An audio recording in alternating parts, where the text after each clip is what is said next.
Oh, the weather outside is frightful, but the fire is so delightful. Delightful, so delightful. And since we've no place to go, let it snow, let it snow, let it snow. It doesn't show signs of stopping, and I brought some corn for popping. Popping, popping. The lights are turned way down low. Let it snow, let it snow, let it snow. When we finally kiss goodnight, kiss goodnight. How I hate going out in the storm, but if you really, oh really hold me tight, all the way home I'll be warm.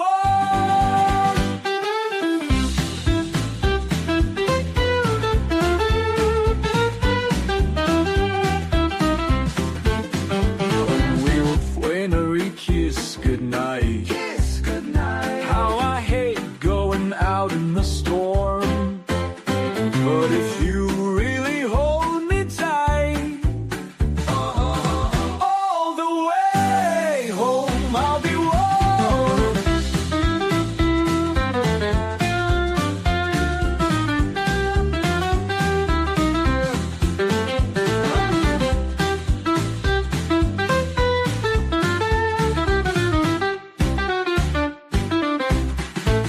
Now the fire is slowly dying, but my dear, we're still goodbying. As long as you love me so, let it snow, let it snow, let it snow. It doesn't show signs of stopping, and I brought some corn for popping. The lights are turned way down low. Let it snow, let it snow, let it snow. When we finally kiss goodnight, kiss goodnight. How I hate going out in the storm, but if you really hold me tight, all the way home I'll be warm.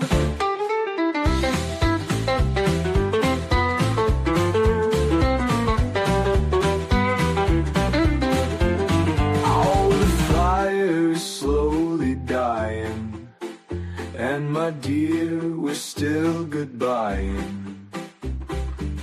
As long as you love me so, let it snow, let it snow, let it snow.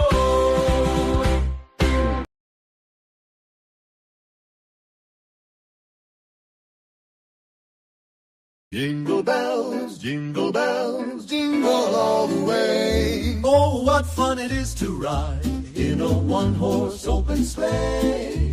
Jingle bells, jingle all the way. What fun to ride and sing in a one-horse open sleigh.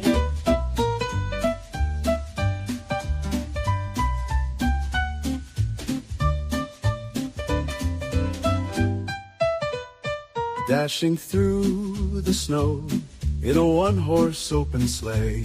O'er the fields we go, laughing all the way. Bells on bobtail ring, making spirits bright. Oh, what fun it is to ride and sing a sleighing song tonight. Jingle bells, jingle all the way. Oh, what fun it is to ride in a one-horse open sleigh. Jingle bells, jingle all the way. What fun to ride and sing in a one-horse open sleigh. Dashing through the snow in a one-horse open sleigh. O'er the fields we go, laughing all the way. Bells on bobtail ring, making spirits bright. Oh, what fun it is to ride and sing a sleighing song tonight.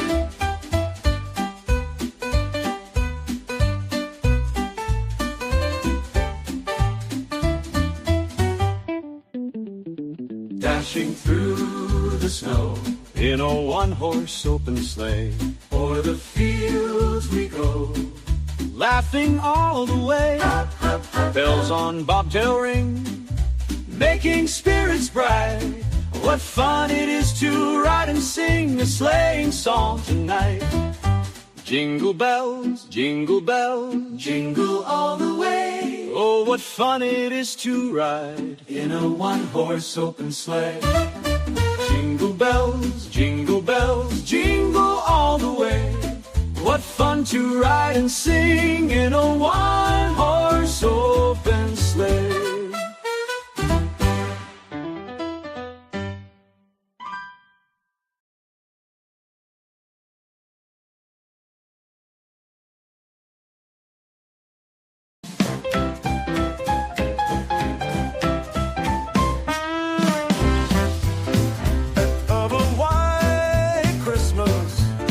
Just like the ones I used to know, where the treetops glisten and children listen to hear sleigh bells in the snow. I'm dreaming of a white Christmas, just like the ones I used to know, where the treetops glisten and children listen sleigh bells in the snow. I'm dreaming of a white Christmas with every Christmas card I write. Oh, may your days be merry and bright, and may all your Christmases be white.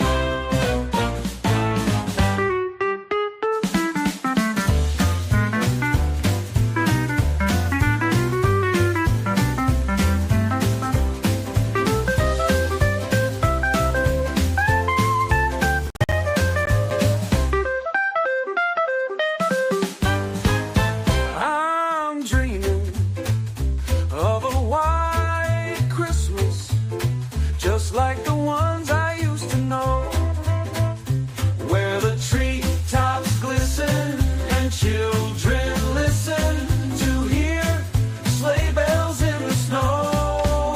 I'm dreaming of a white Christmas with every Christmas card I write. Oh, may your days be merry and bright, and may all your Christmases be white.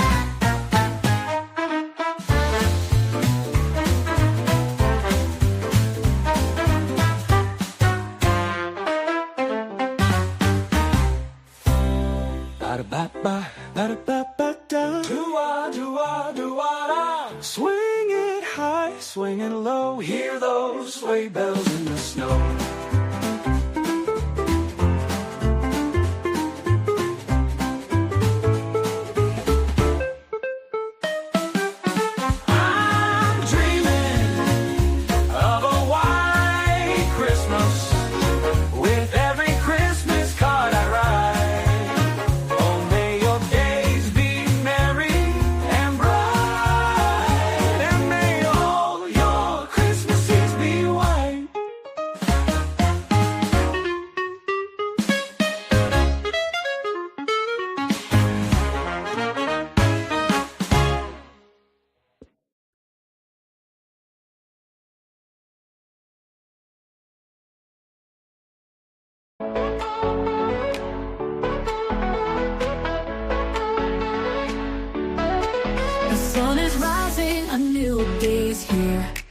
Cove TV Morning Show, bringing the cheer. Coffee's brewing, the vibes are right. Load up that bowl, we're ready to reignite. Coming up next is the show you know. Cove TV Morning, where good vibes flow. Hit that like, don't forget to share. Tag your friends, let them all be there. From early dawn to the morning light, Cove TV's here to make it bright. We've got the news, the fun, the groove. So grab your coffee, get in the mood. Coming up next.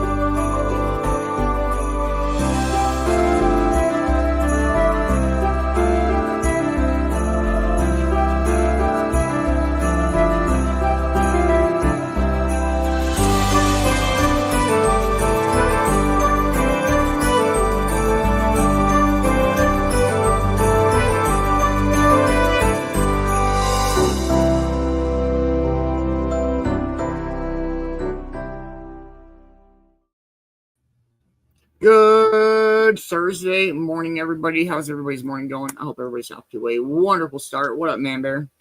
You know, the usual, a little cold, little not, a little good. You know. All right, it's not too bad. It's 20 out, but it's snowing like a motherfucker, bro. We are in peak blizzard condition outside. We are not blizzarding. We are nothing. We are nothing. Oh, you're not nothing, bro. Oh, I meant the weather. Oh, okay. Just me. Yeah. Cheers, everybody. Good morning. Good morning. Good morning, my most beautiful Amber. How are you, dear? I hope you were having an amazing, amazing morning. Good morning, Debbie Rose. How you doing? Good morning, Mindy. How are you? I hope you're feeling better. Good morning, Ma. Happy Thursday. Hey, good morning, Jeremy. How are you, man? I hope you're having a wonderful, wonderful morning. Good morning, Kay. Happy Thursday. Good morning, Crystal. How are you? I hope you're having a wonderful morning. Good morning, James. What's up, man? How you doing? Good morning, Vicki. You're in our thoughts and vibes, positive vibes your way, dear. Definitely. What's up, Ashley Stevens? How are you doing? Thursday. Yeah, dodgeball. Good morning, Christina. How are you? I hope you're having a wonderful morning. Good morning, CJ. Dodgeball. Hey, good morning, Giggler. How are you, man? I hope you're having a wonderful morning. Good morning, Todd. What up, Todd, man? Been a minute. Hope you're well, man. Fisherman 420. What's up? How is everybody's morning going? I hope everybody's off to an amazing, amazing start to their Thursday, and I think it's time to wake and bake. Yeah, we do that a little bit around here, eh? Just a little bit, every once in a while. Let's go with, well, cheers. Jingle bell, jingle bell, jingle bell rock. Let's next, jingle bell rock. Jingle bell, jingle bell, jingle bell rock. Jingle bells swing and jingle bells ring, snowing and blowing up bushels of fun. Now the jingle hop has begun. Jingle bell, jingle bell, jingle bell rock. Jingle bells chime in jingle bell time, dancing and prancing in Jingle Bell Square. In the frosty air, what a bright time. It's the right time to rock the night away. Jingle bell time is a swell time to go gliding in a one-horse sleigh. Giddy up, jingle horse, pick up your feet. Jingle around the clock. Mix and a mingle in the jingling beat. That's the Jingle Bell Rock. Do do do do do do do. Do do do do do do do. That's the Jingle Bell Rock. Jingle bell, jingle bell, jingle bell rock. Jingle bells swing and jingle bells ring, snowing and blowing up bushels of fun. Now the jingle hop has begun. Jingle bell, jingle bell, jingle bell rock. Jingle bells chime in jingle bell time, dancing and prancing in Jingle Bell Square. In the frosty air, what a bright time. It's the right time to rock the night away. Jingle bell time is a swell time to go gliding in a one-horse sleigh. Giddy up, jingle horse, pick up your feet. Jingle around the clock. Mix and a mingle in the jingling beat. That's the Jingle Bell Rock. That's the Jingle Bell. That's the Jingle Bell. That's the Jingle Bell Rock. Do, do, do, do, do, do, do, do.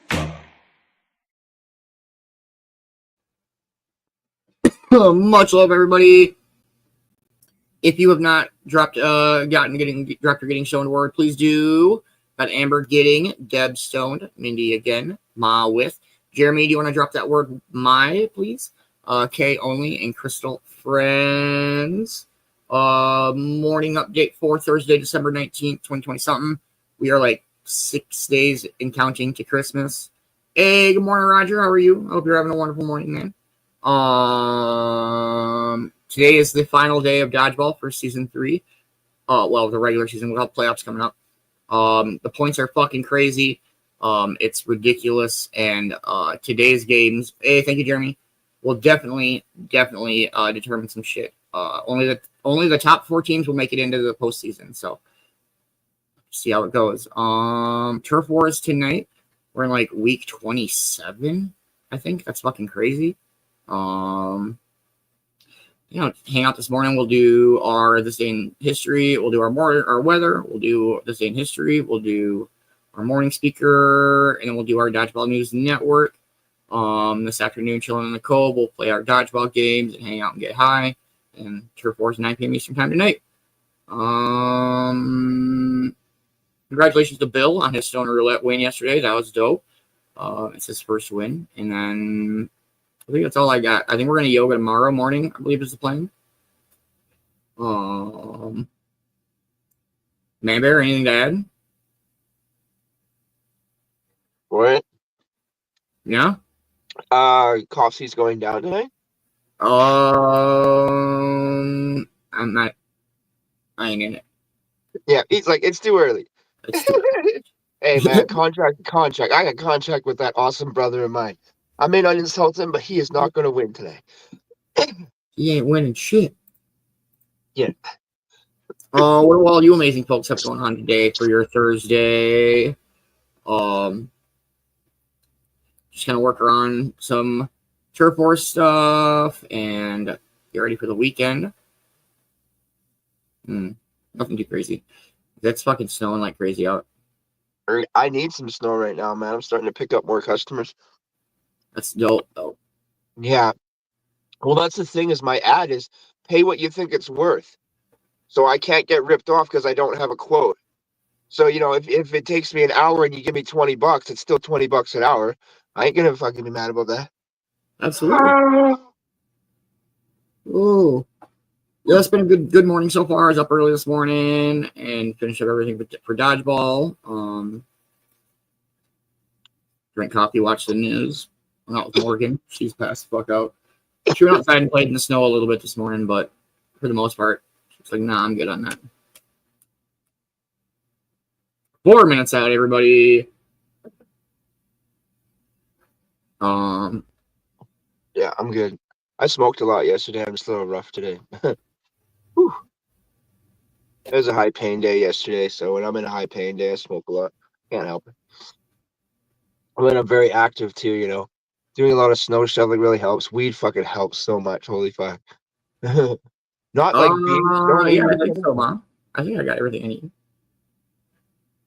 I don't need much. What up, brother Coffee? How are you, man? Wonderful morning. He heard me. I don't know about all that stuff there, Sir Gosh Love, but we'll see what happens.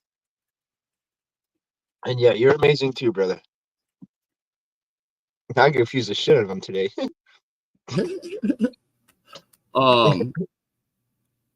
33 minutes out. Yes, dodgeball, like the top 6 teams. Well, there's the troopers, and then after the troopers, like the teams the teams are separated by like 1 point each. It's pretty crazy. Hey, good morning, Angela. How are you? Hope you're having a wonderful Thursday morning. Yeah. Hey, good morning, Bill. How are you, man? Congratulations on your Stoner Roulette win yesterday. Hope you're having a wonderful Thursday morning. Yeah, you got that thing till Monday, man. It's the best day to win is Wednesday, as far as I'm concerned. That's the last time I won, too.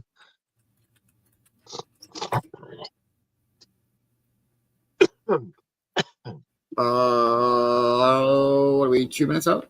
2 minutes out, everybody. Make sure you're grinding up, heating up, packing up, rolling up, loading up, copying up, waking up, because it's Thursday morning.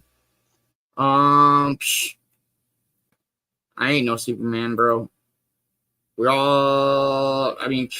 This bad, go to the damn doctor. Yeah. I should go to the doctor. Yeah.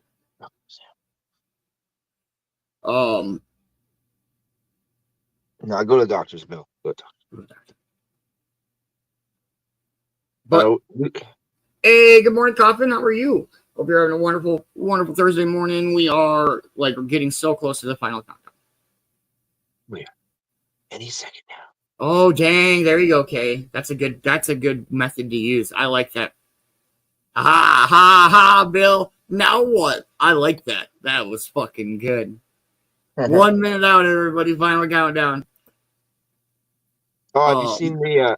Have you seen the new trailer for the new Karate Kid movie coming out? I have not. It actually okay. So I'm gonna spoil. I don't spoil the movie, but Ralph Macchio is in it.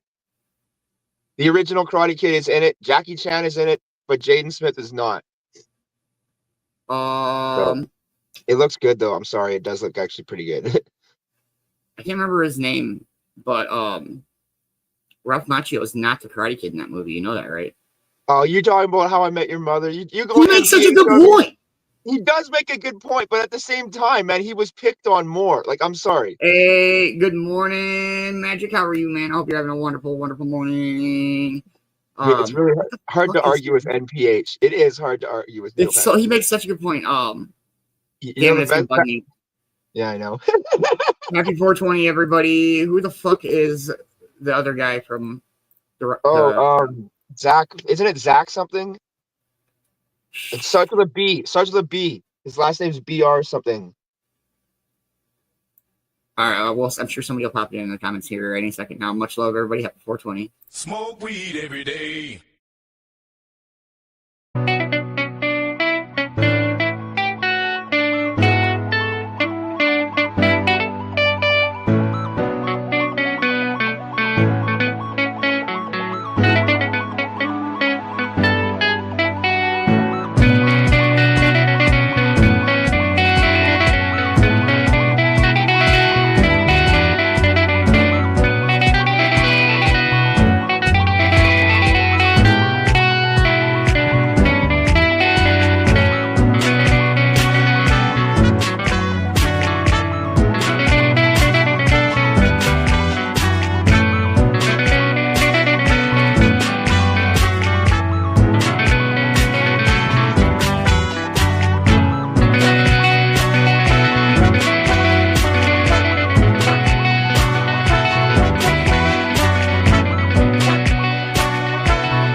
Cheers, everybody. Have a wonderful day, James. William Zabka. That was his name. Thank you. He's the original. He's the real Karate Kid in that movie. I don't give a fuck. I mean, I like him better as an adult, but whatever, man. We each to our own opinions, man.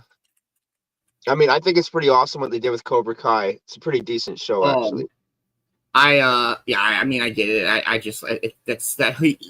That whole episode is hilarious, and the whole William Zabka Karate Kid shit is fucking great. He makes so many good points. It's so funny. Good morning, Helen. How are you? Hope you're having a wonderful, wonderful morning. If you guys have not seen the whole goddamn How I Met Your Mother series, just do it. It's so worth it. Yeah. The making of the show is fucking great too. Yeah. I'm sorry, Neil Patrick Harris, man, his genuine reactions and his acting is just fucking awesome, man. Like fucking he's got even his online Golden Nugget Casino commercial is so good. Oh my god. Hashtag not sponsored, but hey. He's the best character in Harold and Kumar, hands down. Don't care. The making of that part was funny too, because like a lot of that was like fairly non-scripted. Yeah. Oh, definitely. It's like, follow me if you want to find true happiness. I want to follow you. Oh, we're doing wonderful. It's been an amazing, amazing morning so far. It's been a wonderful Thursday morning. Hope you guys are having an incredible, incredible Thursday morning. Yeah, you're getting the snow. I need the snow. We had like maybe half a foot drop over the last 24 hours, maybe. I mean, it's enough to shovel, but it's not enough to pique people's interest to start getting a lot of work. Need about a foot or more, and then I'll get the phone calls like where I got to start scheduling shit. The classic cases just need a few more inches, bro. That's what she said. No, it's been a great morning here. Like I said, it's snowing, or it was, or is snowing out. But we'll do our Cove TV morning weather report. Hey, I don't mind that. And then we'll jump into our This Day in History. Hope everybody's morning is starting off the best fucking way it can. We'll rock some Christmas tunes, and then we'll weather it up, and then we'll do our This Day in History. This is our current radar now-ish. Much love, everybody.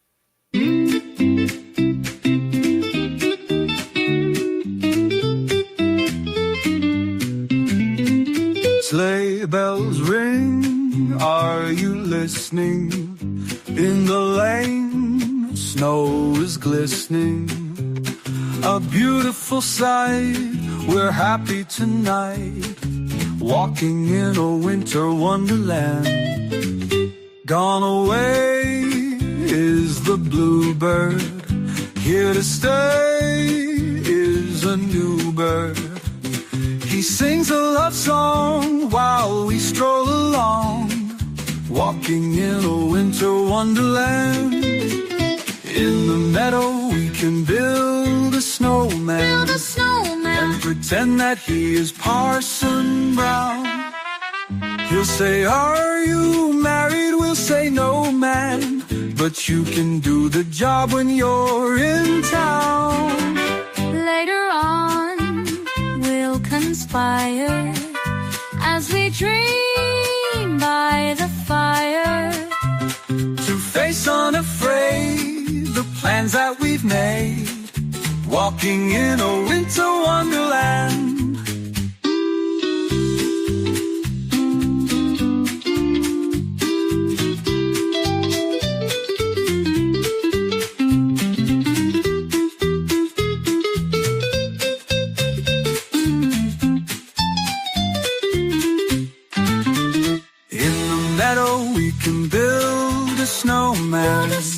And pretend that he's Parson Brown. He'll say, are you married? We'll say, no, man, but you can do the job when you're in town. Later on, we'll conspire as we dream by the fire to face unafraid the plans that we've made, walking in a winter wonderland. Walking in a winter wonderland.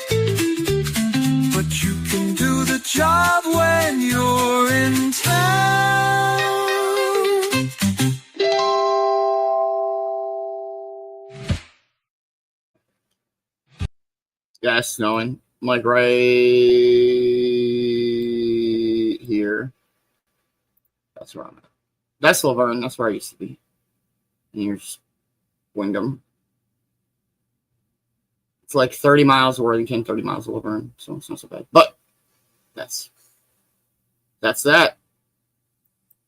We'll do. Oh, shit. You got some shit going on by you, man, there. I mean, that's way south. That's way south of me, but yeah. All right, so you don't have to get into fucking too much specifics, but like, how fucking far from Vancouver are you? Keep going up. Like, how far up? See that thing that says Prince George? Okay. We're an hour south of that. So you're way closer. Okay. You're not even. You're okay. Yeah. All right. I always like contributed you to like the Vancouver area, but that isn't 100% correct. No, we're about 10 hours away. Damn. Okay. And we're definitely more into the mountains than you'd think, because I don't know how to look at it, but we're in the Caribou Mountain region. It's a big Caribou Man-Bear Mountains. Caribou Man, but that's where the name came from. Caribou is we're in the actual Caribou. And then I got the hat too that says Caribou. So yeah.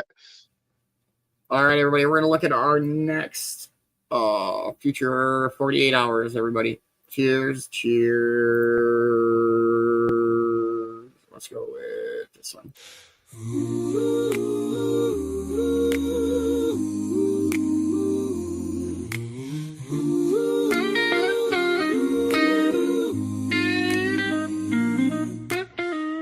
Oh, holy night, the stars are brightly shining. It is the night of the dear Savior's birth. The night of his birth.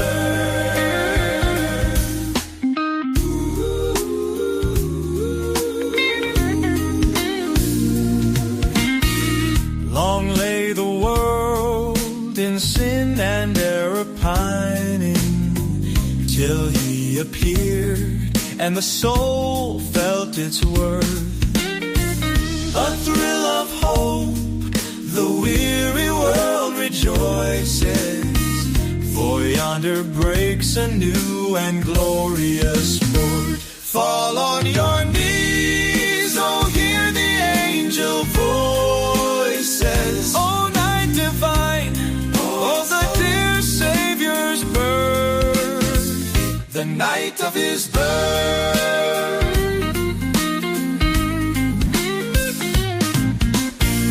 Long lay the world in sin and error pining, till he appeared and the soul felt its worth.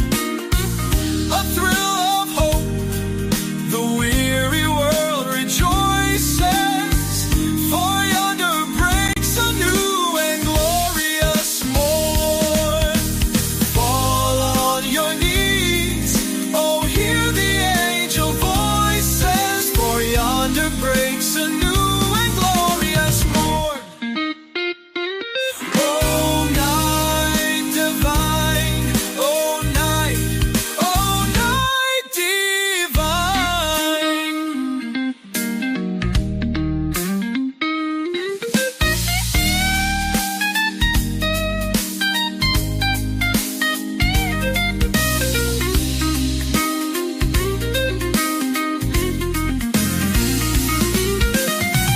A thrill of hope, the weary world rejoices, for yonder breaks a new and glorious morn.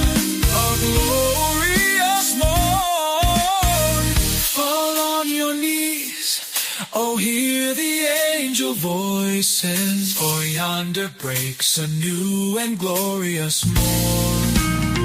Oh night divine,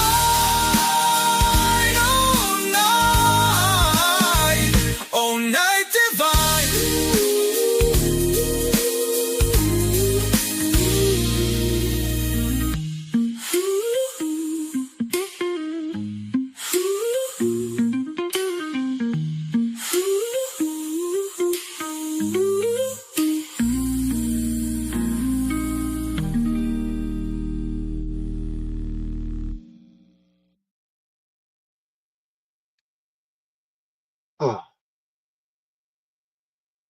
Much love, everyone. I hope everyone's having a wonderful, wonderful morning. Thank you, everyone, for being here. Awesome. All right, we'll look at our future hour, and then we'll go from there.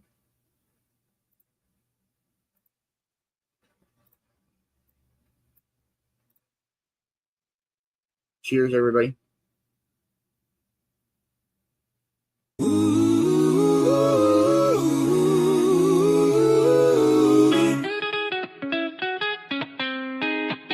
Feliz Navidad, Feliz Navidad, próspero año y felicidad. Feliz Navidad, Feliz Navidad, próspero año y felicidad. I want to wish you a Merry Christmas. I want to wish you a Merry Christmas. I want to wish you a Merry Christmas from the bottom of my heart. Feliz Navidad, Feliz Navidad, próspero año y felicidad. Feliz Navidad, Feliz Navidad, próspero año y felicidad.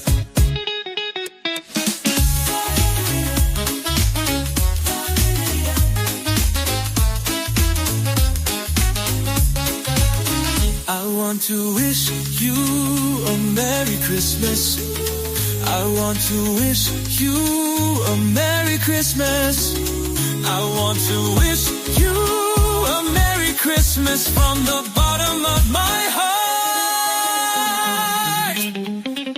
Feliz Navidad, Feliz Navidad, próspero año y felicidad. Feliz Navidad, Feliz Navidad, próspero año y felicidad.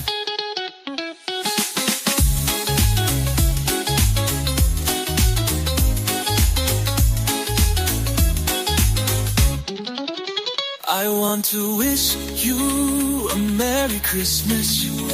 I want to wish you a Merry Christmas from my heart. I want to wish you a Merry Christmas from the bottom of my heart. Feliz Navidad, Feliz Navidad, próspero año y felicidad.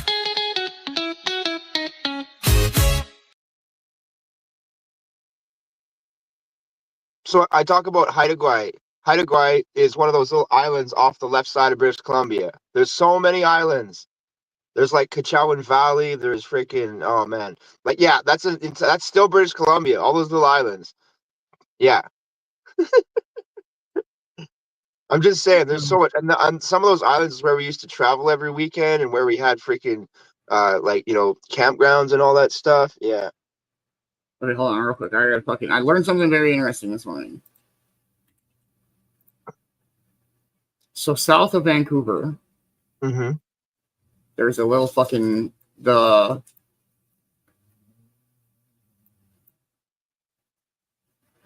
Point Roberts. So Point Roberts. Yeah. Okay.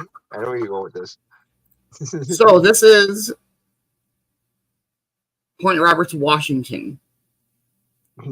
This is the fucking United States. This is Vancouver-ish, right? Yeah. Yep. Okay. So, in order to go anywhere, you must drive down this fucking street up yonder way. Yeah. Or boat. But there's another one. Let me scoot way over yonder way this way. Where the fuck? Michigan way? Oh, I'm still in Montana. All right, now we gotta go way over here. Like, are you talking about the Toledo War? There's a town that the fucking border cuts through literally the middle of a town and like through homes and everything like that. So like people have breakfast in the United States and then use the bathroom in Canada because that's how their house is. Hey, good morning, Brittany. How are you? Did you know that those people that live on those weird border places actually have like strict rules? Yeah, Like so like this white line is all Canadian border, and then it just goes all crazy. Like, yeah, I don't understand how they wrote it. And actually, I shouldn't be telling you this. Canada's been pushing our borders to make them bigger.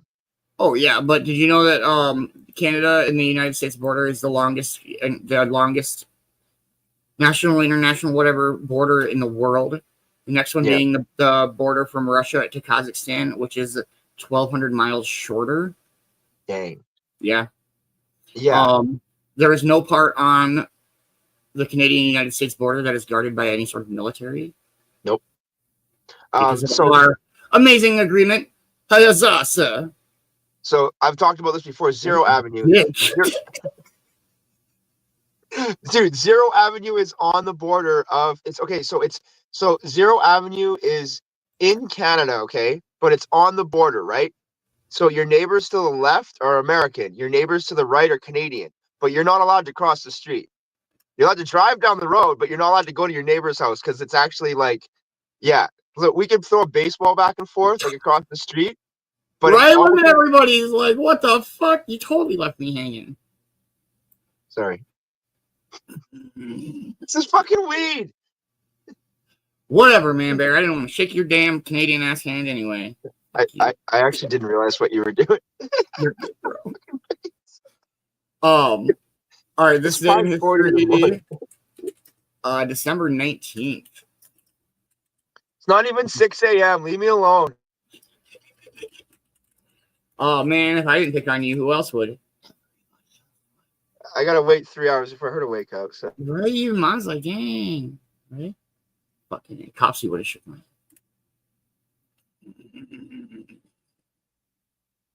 Should probably smoke more. All right, here we go, everybody.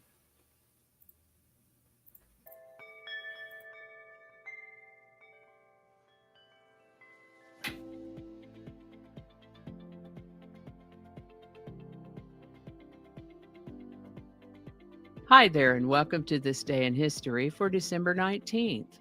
December 19th is the 353rd day of the year in the Gregorian calendar, 354th in leap years, with 12 days to the end of the year, 6 days to Christmas. Today's word is quare, can be pronounced quare or quar. Merriam-Webster says quare is a dialectical variant of the word queer, which means differing in some way from what is usual or normal, odd, strange, or weird, as in this quote from G.K. Chesterton when he said, "The endless and numberless avenues of bewildering pine woods gave him a queer feeling that he was driving through the countless corridors of a dream." Queer might mean eccentric or unconventional, like the queer characters and well worth knowing that John Muir mentioned. I will acknowledge that the word queer has acquired other meanings in the last generation or two, but we're not going there right now. That said, you're most likely to encounter the word queer in Ireland or among the Irish as an Irish dialect, where you may see it used as an adjective that means remarkable or strange, as in a queer fellow, or great or good, as in you're a queer mess. You might also see it as an adverb meaning very or remarkably, as in, it's queer hot today. And with that, on December 19th, 1606, 3 ships departed England, carrying settlers who would found the first of the 13 colonies at Jamestown, Virginia, that would eventually become the United States. This was the first permanent English settlement in the Americas. This was after several failed attempts to colonize here, including the lost colony of Roanoke back in the 1580s. We've mentioned that before on this channel. It was difficult going for these folks, and in 1609, 1610, more than 80% of them died, mostly from disease and starvation. In mid-1610, the Jamestown colony was briefly abandoned, although the settlers returned when a resupply convoy finally did arrive. So while all this difficulty getting supplies, it happens that the first lot of ships coming from England to resupply these folks ran into some weather as they were crossing the Atlantic, and they ended up all the way down in Bermuda. Those ships were stranded on Bermuda for about 9 months while they repaired and rebuilt their ships and also gathered up whatever they could in the way of more food to complete their delivery. When they finally arrived in Jamestown, the settlers there were in such bad shape that it was determined that Jamestown was unviable. So everyone got on those 2 ships to head back to England. On the way, they met the next relief fleet, so they turned around and Jamestown got another chance. This was in June of 1610, and the colonists called that day the Day of Providence. Thomas Paine was an English-born American founding father, and among his claims to fame are that he wrote articles to encourage and inspire the patriots of 1776 to declare independence from Great Britain. He wrote a 47-page pamphlet called Common Sense, I think we've mentioned that one before, and a series of articles called The American Crisis, where he sought to encourage the colonists to stay motivated. His writings sought to bolster morale and determination among the patriots and shame neutrals and loyalists to support the cause. We mention him today because it was on December 19, 1776, that he published the first of his 13 pamphlets, The American Crisis, in the Pennsylvania Journal. This is the birthday of American singer-songwriter Phil Oakes, born December 19, 1940. Yet another singer-songwriter born in Texas. Phil was born in El Paso. He showed an early gift for musical ability, with one music instructor saying, "You have an exceptional musical feeling, and the ability to transfer it on your instrument is abundant." Starting out with classical music, he grew up in the days of Buddy Holly and Elvis Presley on the radio, along with country music artists such as Hank Williams Sr. and Johnny Cash. He went to the movies often and became interested in movie rebels like Marlon Brando and James Dean. Still in his teens, he decided to be a writer and major in journalism. Once he got to college, a fellow student introduced him to folk music, Pete Seeger, Woody Guthrie, and others. When the student paper refused to publish some of his more radical articles, he started his own underground newspaper called The Word. Eventually, he dropped out of college and moved to New York to become a folk singer. Unpolished but passionate, Phil Oakes preferred to call his songs topical songs rather than protest songs, and he called himself a singing journalist. Indeed, he said that he wrote songs about stories that he read in Newsweek. Over the course of his brief career between 1962 and 1976, Phil Oakes wrote or recorded at least 238 songs. He never had a hit single, but his Outside of a Small Circle of Friends did reach number 20 on Billboard's Hot Prospects list. Unfortunately, he developed a drinking problem, and he may have had other mental health issues as well. His behavior became erratic and frightening, and in early 1976, he was diagnosed with bipolar disorder. Living with his sister by this time, he told her that he was taking his medication, but in April of that year, he took his own life. He was 35. In September of 2014, Phil Oakes' daughter, Megan Lee Oakes, donated her father's archives to the Woody Guthrie Center in Oklahoma. This includes notebooks, journals, photos, documents, and other memorabilia that Megan had preserved since his death. Phil Oakes. On December 19, 1941, Adolf Hitler appointed himself head of the upper command of the army. Of course he did. On December 19, 1974, Nelson Rockefeller was sworn in as Vice President of the United States under Gerald Ford, under the provisions of the 25th Amendment of the United States Constitution. The spacecraft Gaia was launched by the European Space Agency on December 19, 2013. Gaia is a space observatory that's expected to operate until 2025. The song I've selected for you today is one called I'll Be There by Phil Oakes. It wasn't released as a single, but appears on his album, A Toast to Those Who Are Gone. Phil had a nice voice, and he preferred to call his protest songs topical songs. This one is I'll Be There by Phil Oakes. Link in the description. And I think that's going to do it for us today. Thank you so much for watching. Consider subscribing if you haven't already. Feel free to share this video with a link in your email, messaging, or social media. If you enjoy this series, you can check out the playlist that contains these videos. I'll put a link to that in the description. That playlist lives on YouTube, so for other platforms, I'll include a link to my blog page. It's called No Really. You can also find me on Rumble, BitChute, and Odyssey. All those links in that description. Alrighty, that's all I can think of right now. Thanks again, and I'll see you next time.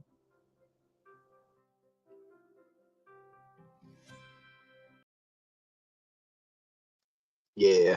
Yes, much love, Vicki Bowers. Thank you so much. I super appreciate This Day in History. If you are not, please make sure that you are following and subscribe to her YouTube and following This Day in History with Vicki Bowers. And the song of the day, I'm not sure if I recognize that. I want to say that I do, but I'd have to hear it. But Woody Guthrie, if you know who Woody Guthrie is, that's really cool that she donated that stuff. He's an older musician who had a lot of influence on a lot of people I'm trying to think of his goddamn name. He does a song in Austin Powers. Sorry, go ahead. When the river of rebellion overflows, I'll be there. When the seed of discontent... No clue. Never heard it. Oh, well, that's our song of the day. Thank you, Vicki Bowers. Nice voice, though. Yeah, for real. I liked the topical songs versus protest songs. I think those were. I mean, you go to another generation, Rage Against the Machine, they were a protest songs. They were a political band for sure. If you Rage Against the Machine, they'll say that. Like all their songs. That was the whole yeah. But I'm a huge Rage fan, but that's the whole what Tom Morello did to his guitar and how he played it was godly as far as I'm concerned, man. Yeah, I'm a big Rage fan. Wasn't he one of the bosses in Guitar Hero? Actually, was Tom Morello? It was Tom Morello Hero and 3. Slash. Yeah, Tom Morello and Slash. I'm pretty sure. Yeah, that fucking game was crazy. I was not a huge fan of the third one. If I had to pick a favorite one, mine would be the second one. No, I'm gonna have to go with 3 for songs alone. I agree with the second one was good, but number 3, songs wise, 1 would probably be the best, but the hammer-ons and pull-offs in 1 didn't work like they should have, and made it very difficult to play. See, that's why I liked 3. It worked for the way I play guitar too. You know what I mean? Like, I know it's not exactly playing guitar, but the way my hands moved, I guess, while playing guitar. Isn't that Rocksmith shit that they came out with? That it's like Guitar Hero, but it teaches you how to fucking. Oh yeah, like it's a real guitar. Yeah, it teaches you how to play the real guitar. Yeah. That shit's dope. That would be really cool. I'd like to get into that more into the music theory. I did not know that, Amber. That's crazy. All the Rage Against the Machine songs were banned on the radio after 9/11. Yep.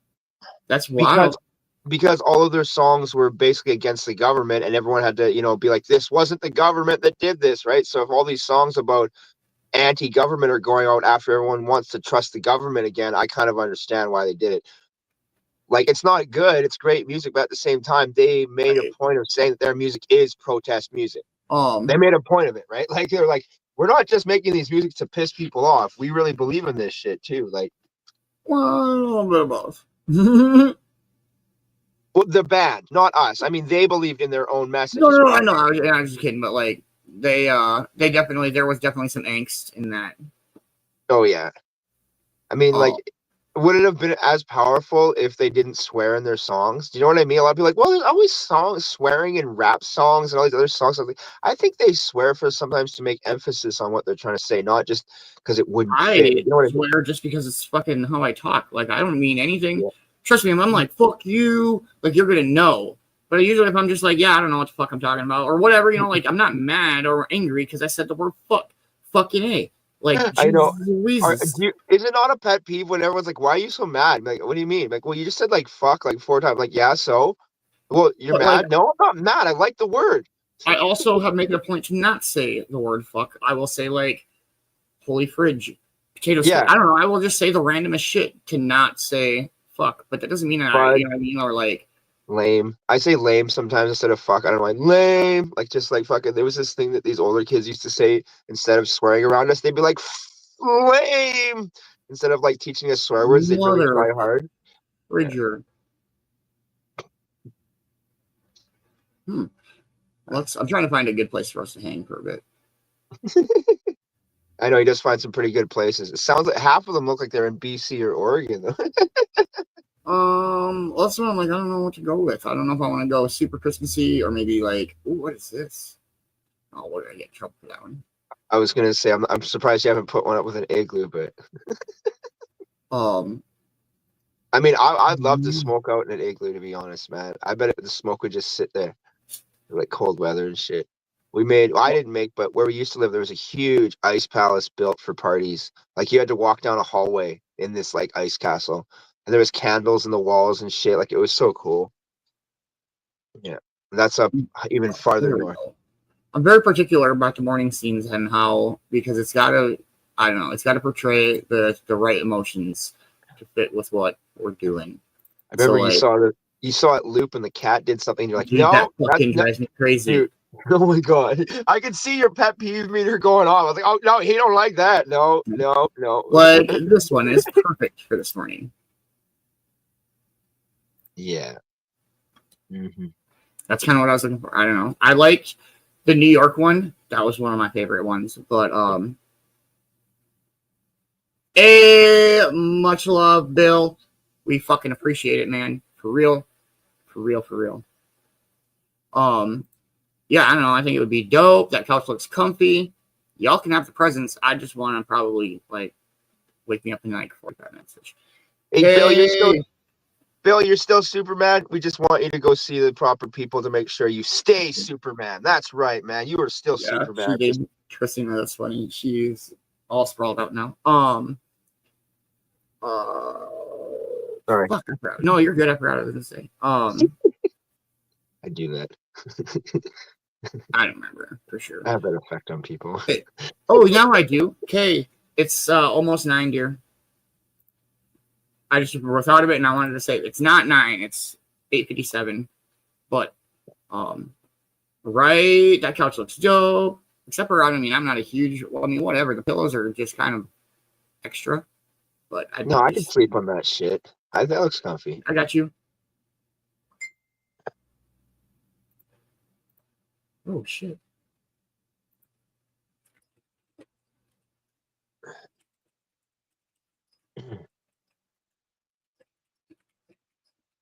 Yeah, it should be a pretty chill day.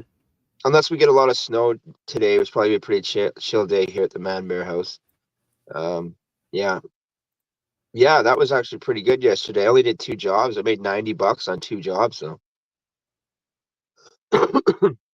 All right, we'll play a Christmas song, and then we'll dive into our morning speaker this morning. It is Dodgeball Day, which means it will be a sports speaker, but I was frozen, or maybe I wasn't, but drive safe, Kay.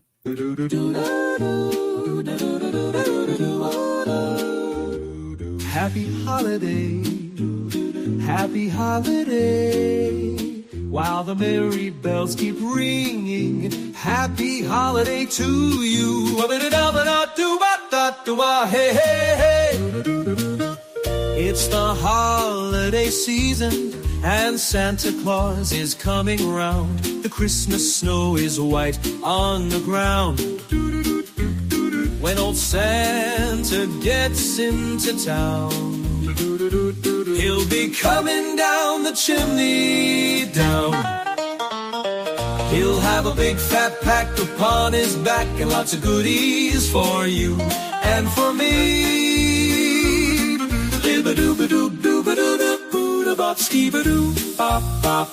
So leave a peppermint stick for old Saint Nick hanging on the Christmas tree. We'll have a big fat pack upon his back, and lots of goodies for you and for me.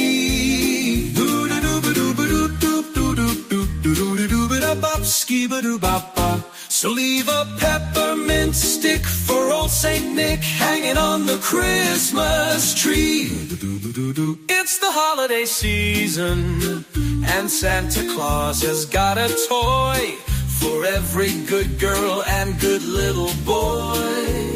Santa's a great big bundle of joy when he's coming down the chimney down.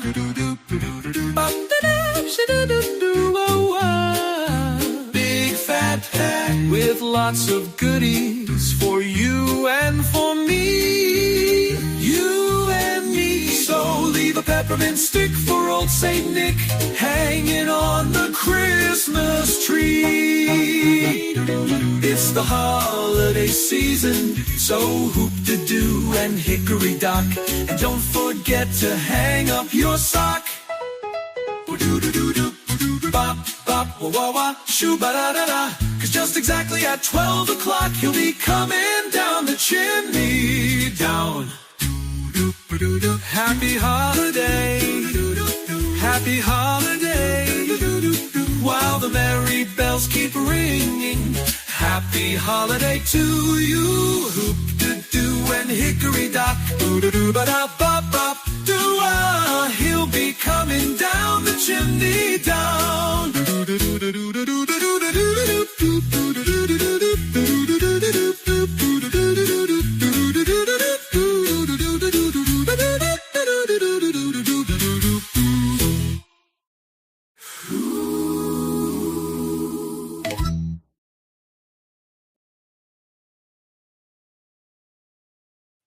All right, we'll play one more song. We'll dive into our morning speaker. I'm very excited for this morning's morning speaker. Usually on Thursdays and Saturdays are pretty much the only days that I pick the morning speaker beforehand because it's got to be super themed, and I don't want to have to dig and dig and dig, and it takes me a minute to find it. So, all right, we'll play one more song. I'm not sure if I played this one yet. Cheers, everybody.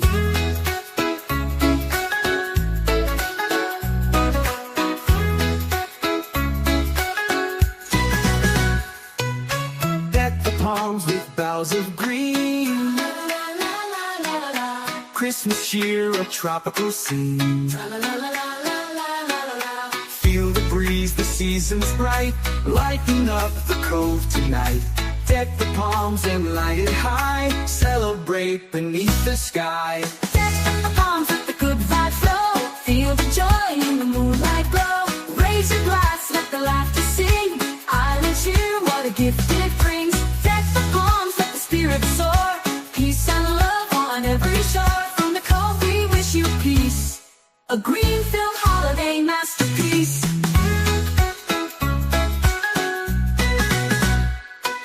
Snow may fall in lands away, but here we light the palms today. Warmth and joy in every breeze, magic nights beneath the trees. From the Cove a toast we say, merry vibes this holiday. Deck the palms, let the good vibes flow, feel the joy in the moonlight glow. Raise your glass, let the laughter sing, island cheer, what a gift it brings. Deck the palms, let the spirit soar, peace and love on every shore. From the Cove we wish you peace, a green-filled holiday masterpiece.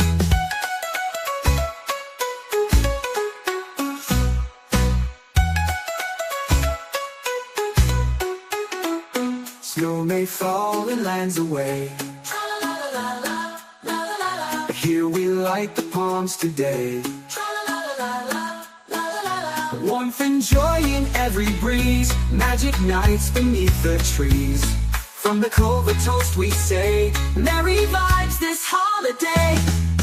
Deck the palms, let the good vibes flow, feel the joy in the moonlight glow. Raise your glass, let the laughter sing, island cheer, what a gift it brings. Deck the palms, let the spirit soar, peace and love on every shore. From the Cove we send our cheer, a tropical holiday's finally here.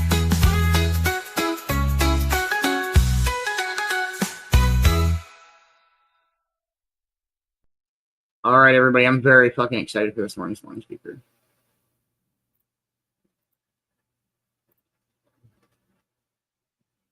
All right. Here we go. This morning speaker. 2-time Super Bowl champion. 5-time NFL MVP. Peyton Manning, everybody. So, let's move from the NBA to the NFL.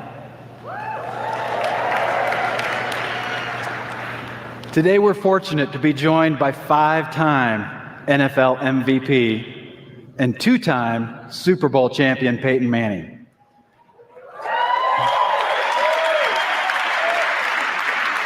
Interviewing him is Colin Resch, an Emmy Award-winning sports reporter who covered Super Bowl 50, won by Peyton Manning and the Denver Broncos. Ladies and gentlemen, please welcome Peyton Manning and Colin Resch. In my very first NFL game, I completed my first pass to Hall of Fame running back Marshall Faulk. Later, I completed the pass to tight end Marcus Pollard down the middle. And somebody hit me really hard. And after I got up, I told myself, I know I can play in this league. When I look back on my NFL career, I'll know without a doubt that I gave everything I had to help my teams walk away with a win. Does this win make you think about all the seasons you've had? Sure, you certainly do. You know, on the bus rides, and if you reflect about on all the coaches and family members and friends that have helped you get to a Super Bowl, get to this point. Peyton, who's your favorite football player there? My dad. Mike and Peyton. That's I got a big jump ahead of me. Obviously going from 2A Newman High School to Tennessee to be a big jump. He holds every Tennessee single game season a career passing mark. With the first pick of the draft, the Indianapolis Colts select Peyton Manning. The Colts of Indianapolis win Super Bowl 41. And the Denver Broncos have taken Super Bowl 50. A final star turn for Peyton. Peyton Manning serves as a member of the American Red Cross National Celebrity Cabinet and the Pat Summitt Foundation Advisory Board. He and his wife Ashley established the Payback Foundation in 1999 to promote the future success of disadvantaged youth by assisting programs that provide leadership and growth opportunities for children at risk. Manning continues to maintain a strong relationship with St. Vincent's Children's Hospital in Indianapolis, which in 2007 was renamed the Peyton Manning Children's Hospital at St. Vincent.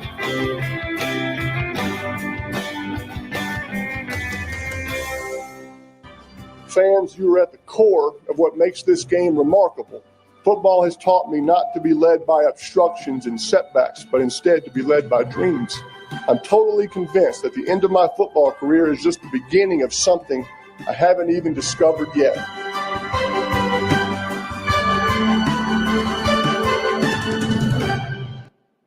Ladies and gentlemen, please welcome Peyton Manning and Colin Resch.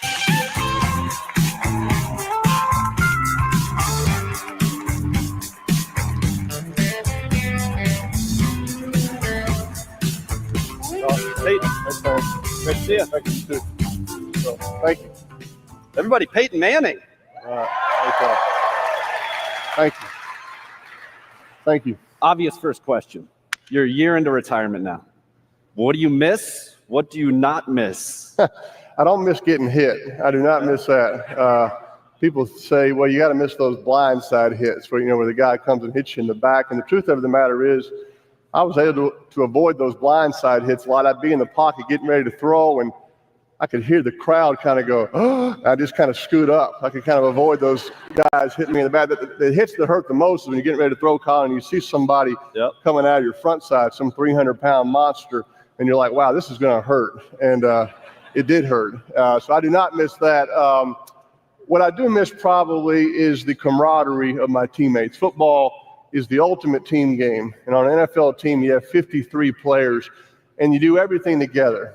You practice together, you lift weights together, you eat together, you sit in these team meetings together, you travel together, and it's the ultimate form of camaraderie and fellowship. And I really miss that. And I miss the plane rides after a win, right? There's nothing like a plane ride after a win in the NFL. I was always encouraged to enjoy a victory on Sunday night because Monday you got to start all over again and kind of put it behind you. So when you play on the road, it kind of starts on the airplane, and the emotion and the adrenaline. And all I can tell you is the next time you're on a commercial flight and the flight attendant says this plane can't take off until everyone is seated and your cell phones are turned off, that's just not true. Because NFL game, we win a game, everybody's standing up, high-fiving on their phones, and that plane takes off just fine. So I miss the plane rides. Plane rides are fun after a win. We won't talk about the loss. That's right. We won't get into it. So we just saw the video behind us, and the day you retired, you said, I'm totally convinced the end of my football career is the beginning of something I haven't even discovered yet. Do you still feel that way now a year in? Well, I do. I'm kind of excited about this next chapter. I'm not 100% sure what it's going to be, but I certainly enjoyed playing football. Did it for a long time, 25 years if you go back to my years in high school, 4 years at Tennessee, then 18 years in the NFL. The relationships that I formed during my football years are my greatest takeaway with my teammates, my coaches, the behind-the-scenes staff, your equipment staff, your video staff, and those relationships never go away, fortunately. But I'm kind of looking forward to this next chapter. We have young kids. I drive my kids to school every day. They're in kindergarten. I had a big September, a big monumental month. I dropped my kids off at school for the first time. I moved into an office, and I joined a health club, right? I mean, this is the real world I have entered into, right? Member of the month in October, perfect attendance, by the way. So, that doesn't surprise me. Yeah, so these are the new achievements I'm looking for. So, but I really enjoyed this past fall, Colin. I got a chance to do some things I never had to do in 25 years. Yeah. And shockingly, sports was a part of it. But went to some University of Tennessee, my alma mater, some college games, watched the New York Giants, a couple games. I'm kind of interested in how their quarterback plays. Certainly keep up with the Broncos and the Colts. I really enjoy being a football fan, but my wife and I went to China, just did some different things I haven't had a chance to do. So I kind of have a bucket list, and I still want to kind of check some of those off, and I enjoy kind of having a little more freedom, especially in the fall. And I see a lot of people think part of that bucket list is going to be 2020 Senate in Tennessee. We were talking about this backstage. Yeah, What's going on? I don't have no idea where that comes from. Like I said, a few weeks ago, I was going to go run a team. Last week, I was going to be in the Senate. Next week, I'll probably be an astronaut. Who knows? So be careful what you believe. I've always wanted to meet they and sources, right? They and sources sure seem to know a lot. They haven't really asked me before. So I have no interest in getting into the political world. I'm certainly interested in being a servant, serving communities, giving back to the communities, and I'm pretty comfortable in that role. There you go, everyone. Now you know. There you go. No Senate. Hey, you mentioned taking hits. Thousands upon thousands over your career. Hardest hit you ever took. There's got to be one that stands out, right? Well, thanks for bringing that up, Colin. Yeah, nice memories. The guy that hit me the hardest and unfortunately the most often was a great linebacker for the Baltimore Ravens named Ray Lewis. And he retired 2 years before I did. It's like the greatest day of my life. Like sent flowers to his press conference, stay retired, don't come back. And he hit me, and he was so explosive and fast and such an instinctive player. But every time he'd hit me, it's always like he was kind of driving me into the ground and kind of like he was using me to help him get up and whispering in my ear, I'll be back here in a couple minutes, punk, Yeah. Very, very, very friendly player. And so I don't miss that at all. I do not miss that. You kind of reinvented the game with your line of scrimmage lingo. So I'm going to bring up a couple that maybe people here haven't heard. Ice cream alert 654 Jose. And I'm not saying this the way he would say it, right? Short Ox, Richmond, Florida, Buffalo. My personal favorite, Louisville Soul Train. Buddha Raiders, 19 Sally, and then the most famous one, Omaha. Can you set the record straight on Omaha? What does it mean? Well, first off, the reason that you can hear what's being said out there by the players is about 5 years ago, the NFL and the TVs, they turned up these sideline microphones to bring television viewers at home closer to the game. And it's great because you can hear the action, you can hear the hits, and you can hear what's being said. It's a little bit of an irritant to the quarterbacks because who else gets to hear that? The defense that you're playing the next week. So we were getting up there playing games against a team we hadn't played in a couple of years, calling an audible out, and the linebacker is calling out the play because he heard it on the TV copy the previous week. And so I'd go into these television production meetings with Jim Nance and Al Michaels, good friends of mine, great broadcasters. I go, guys, you can hear everything I'm saying out there. They're like, oh, isn't it great? I go, no, it's not great. It's not great. I go, I need you guys to talk while I'm calling audibles. They go, no, we want to hear the action. I go, no, you're paid to talk. I want you to talk while I'm calling the action. And you were asking me backstage if I had any regrets. My only real regret in my time playing ball, instead of saying Omaha, one time I should have gotten under center and gone, blue 20, Jim Nance is a no good, you know what, son of a mother. I think they would have turned those microphones down. Yeah.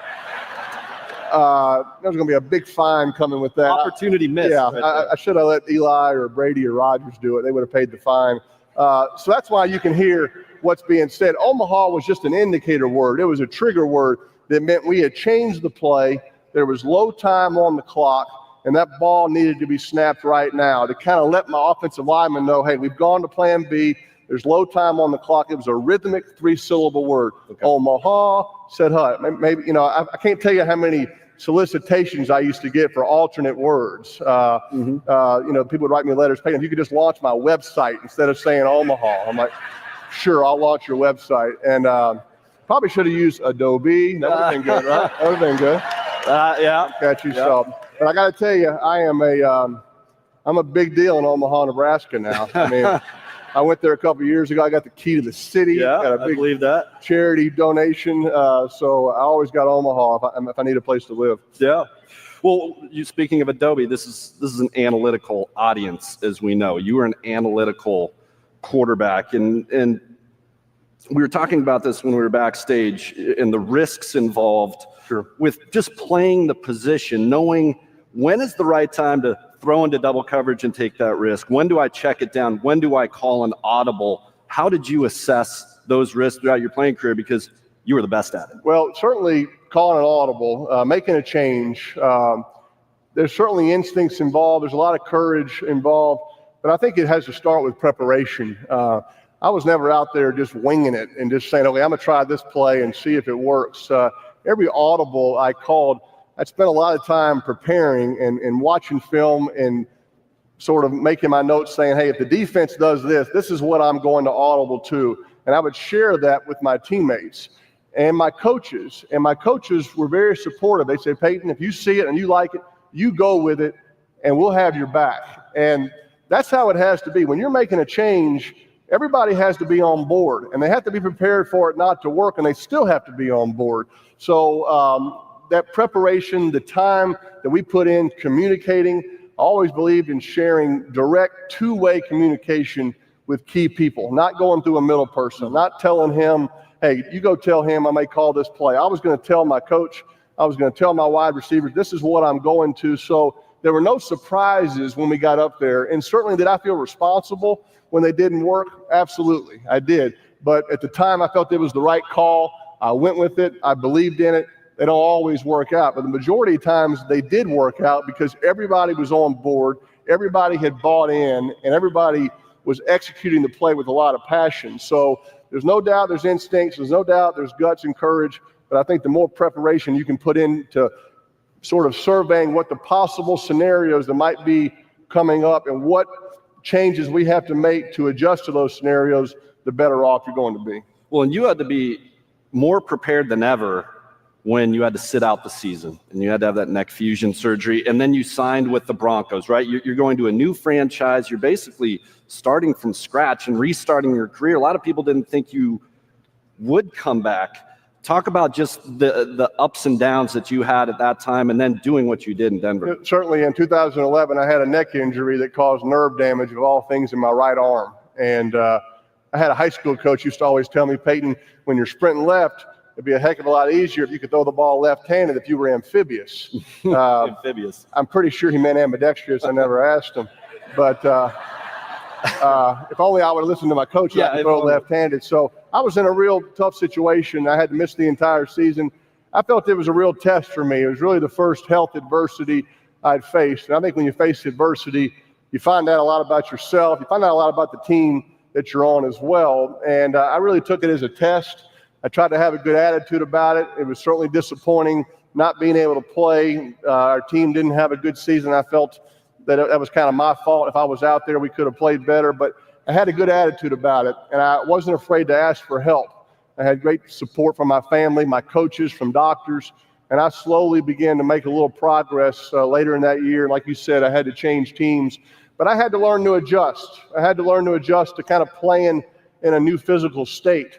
I couldn't throw the ball 60 yards down the field anymore, but I could still kind of move the chains down the field, right? To use a baseball analogy, couldn't throw the 100-mile-an-hour fastball, but I could still work the outside edges of the plate, could still strike a guy out. So I wanted to try. I wasn't stubborn.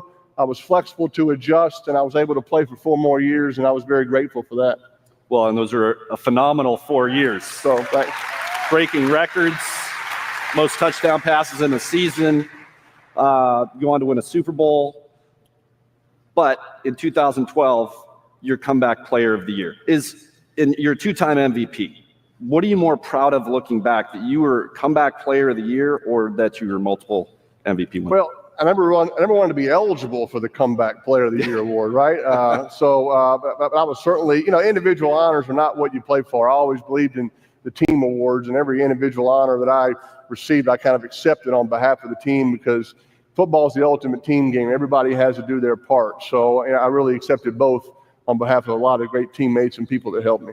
Well, that leads me into coaches, mentors you've had over the years. People look at a great athlete and they just see how great he is, and they don't really understand what was behind the scenes and the daily rigors and what coaches and mentors do to make you the person and the player that you became. Well, coaches have had a big impact on me. Those have been my mentors. And I think the first thing I tell you, don't ever stop being coached. Don't ever stop going back to that mentor. I certainly believe in paying it forward and mentoring others, but don't ever believe that you have it all figured out. And you don't need to stop going back to that old boss, that old mentor, maybe an old coach as a young person that had a big impact on you. I used to go back to my offensive coordinator in college. His name is David Cutcliffe. He's now the head coach at Duke University. I go back to him every offseason, and he would coach me like an 18-year-old freshman.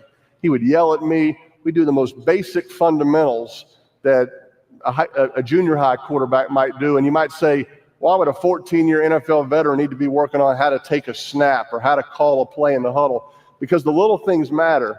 If you ever brush off the little things and just go on to the big things, that's when your game's going to begin to slide. So staying on the little details and fundamentals, especially as you get older in your profession, I think it's important. I played for a guy in Indianapolis named Tony Dungy, who's every bit as good a human being as he was a coach.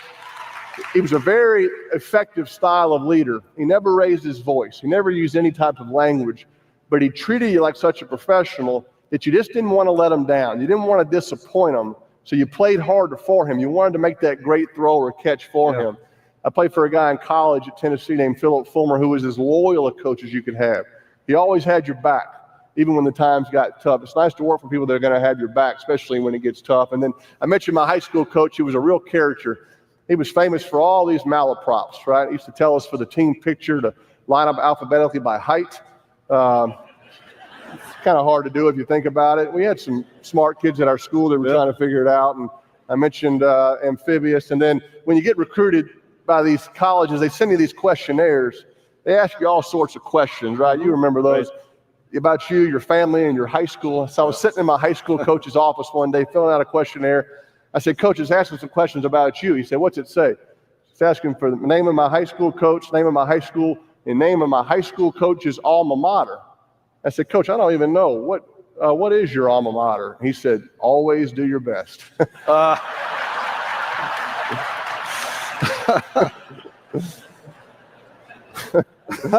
Did you put that down? No, I didn't. Oh, that's funny. You brought up leadership.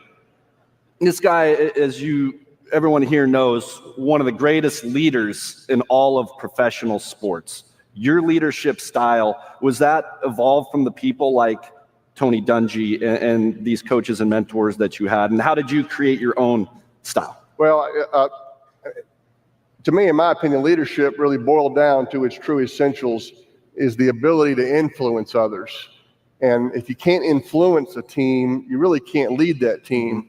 And in order to influence that team, they have to trust you. They have to know that you've done everything possible to put yourself into that leadership role by putting in the sweat, putting in the work.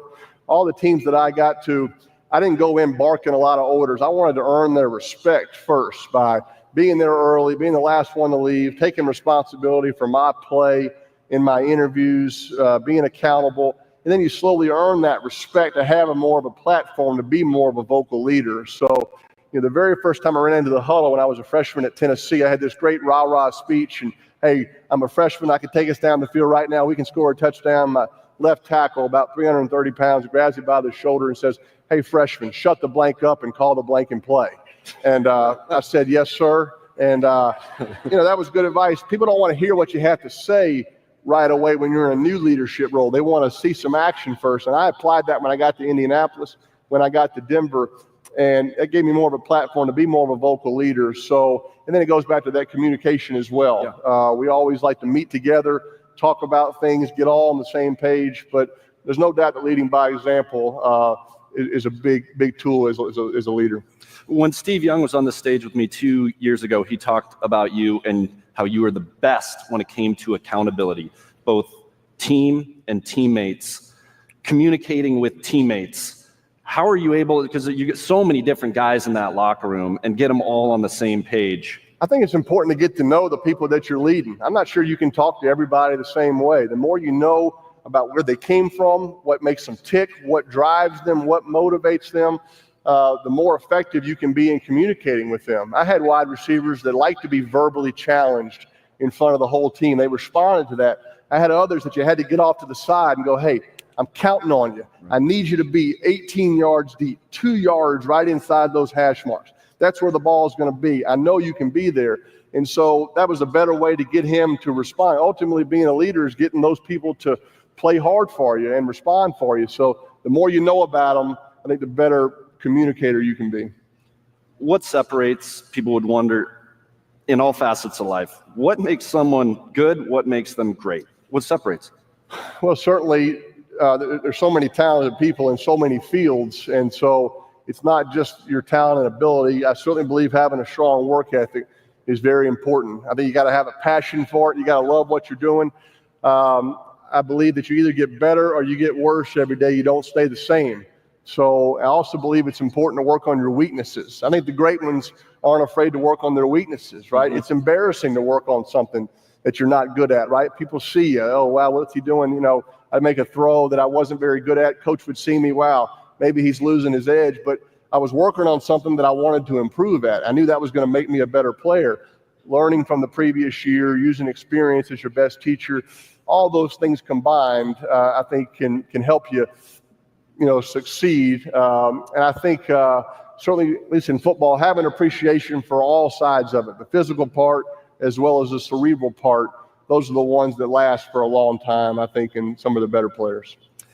Well, you were so focused in your playing career on, as you said, improving this, improving that from year to year. Well, now what do you work on a daily basis? What's going on with you from day to day? Sleep in every morning, put my robe on, okay. Lionel Richie comes over.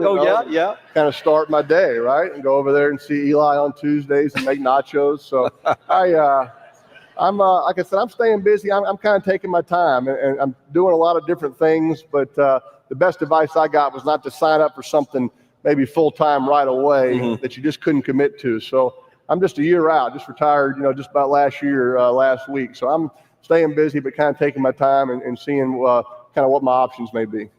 So Kate McKinnon is here, right, from Saturday Night Live. That's right. It's been a little over 10 years since you hosted SNL. I think it was right around your 30th birthday. Any visions of hosting again post-playing career? No, I don't know. She's here. You can go through some skits while you're here. She's great. She's a star. That was a unique experience for me. I got to host Saturday Night Live, and the one that people asked me about the most was this. It was a skit for the United Way where I was throwing these footballs at these kids. Yep. And doesn't sound very good if you hadn't seen it. People don't believe me. This football was a Nerf football. The Nerf was cut out. I'm telling you, it was as light as a feather. But they put those sound effects, but it looks like you're just knocking these kids out. And No children hurt in the filming of this. And the director is like, hey, Peyton, you're a charitable guy. This is a spoof for the United Way. That's why this is going to be funny. But you got to be all in. You got to whack these kids right in the head. And I remember just saying, I can't do it. It's too much. My mother's going to be so disappointed when she sees this. And so I said, I'm out. I'm not afraid to go up to the line. This is kind of over the line. I'm out. And these kids that you mentioned, they were all child actors, and their parents were out there the whole time. And right as I was about to cancel it, one of the mothers of the child actors ran out onto the set and told the director, I want him to hit my kid in the face. And I said, I will do it. I will knock your kid out. I will, bless it. So, yeah. That's great. Sure. You also had a skit where you did a little dancing. Yeah, Dancing day's over. Yeah. I'll be careful calling that dancing. Yeah. So, I have great respect for Kate McKinnon, and the people that are part of that show is a real talent. It's a lot like a game week. They sort of put a game plan in together and kind of execute it on Saturday nights, and I had a lot of fun. It's one of the things that I got to do from playing football. I enjoyed a lot of the different experiences I was able to have. So a year away from football, life's good. That's what it sounds like to me. Doing real good. Yeah. So family's good, and you're enjoying things. And what's next? We'll see. Yeah, we'll just take our time. So I'm enjoying it, and I really appreciate you guys having me, and I've really been honored to be here. It's been a pleasure. Everybody, Peyton Manning. Thank y'all. Thanks, sir. Thanks. Great job. Thanks so much.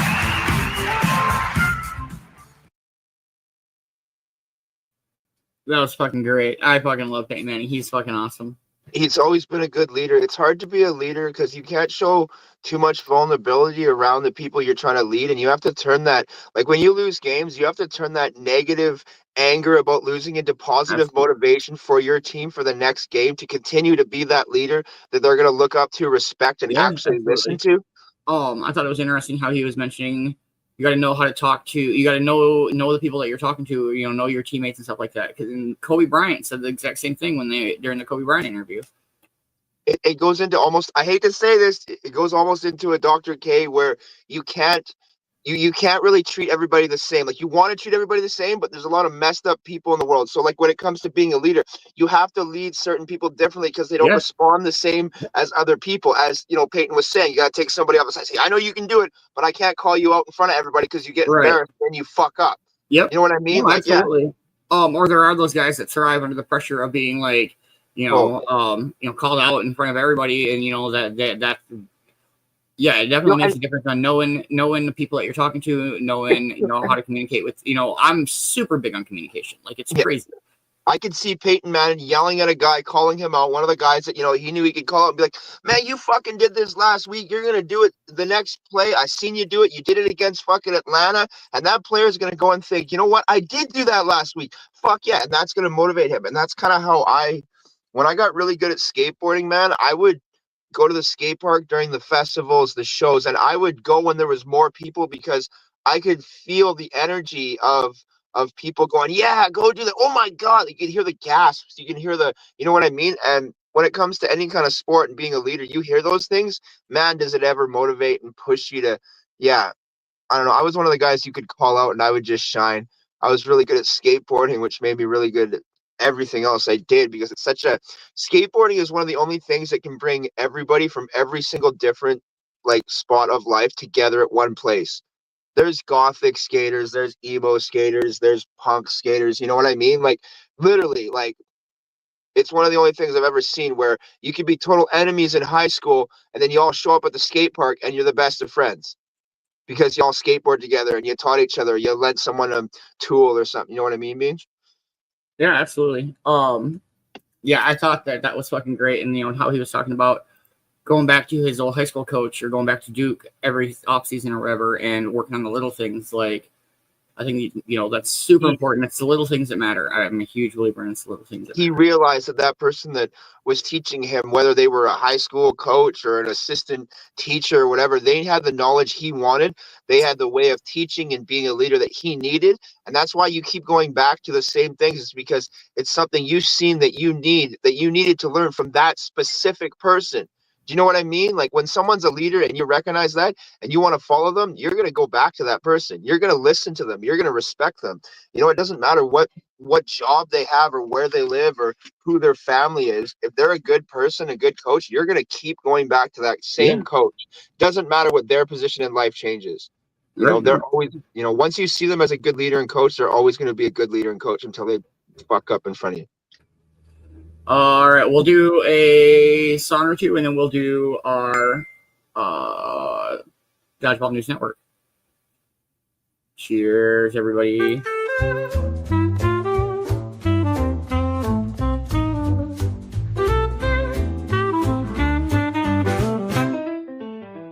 City sidewalks, busy sidewalks, dressed in holiday style.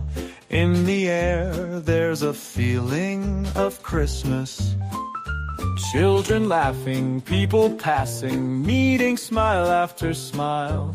And on every street corner, you'll hear silver bells, dressed in holiday style. In the air, there's a feeling of Christmas. Children laughing, people passing, meeting smile after smile. And on every street corner you'll hear silver bells, silver bells. It's Christmas time in the city, in the city. Ring-a-ling, hear them ring. Soon it will be Christmas Day. Strings of streetlights, even stoplights, blink a bright red and green as the shoppers rush home with their treasures. Hear the snow crunch, see the kids rush. This is Santa's big day, and above all this bustle you'll hear silver bells, silver bells. It's Christmas time in the city, in the city. Ring-a-ling, ring-a-ling, hear them ring. Very soon it will be Christmas Day.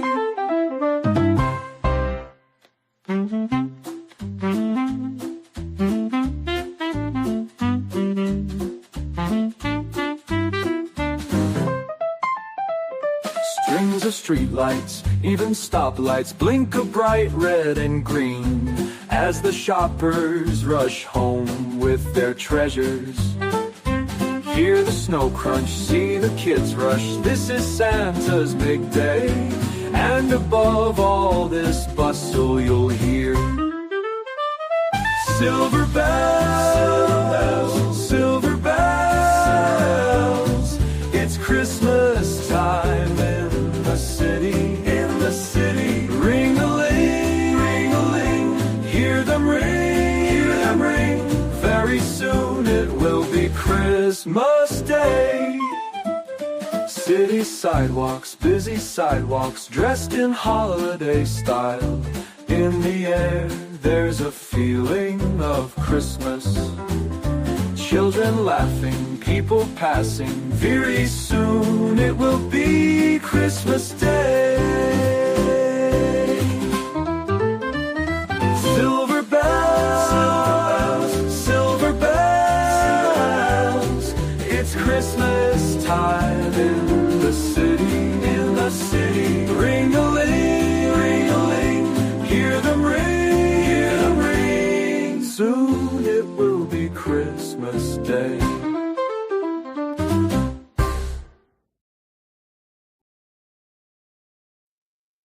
All right, we'll play one more song, and then we'll jump into our Dodgeball News Network. Let's go with this one. Cheers, everybody.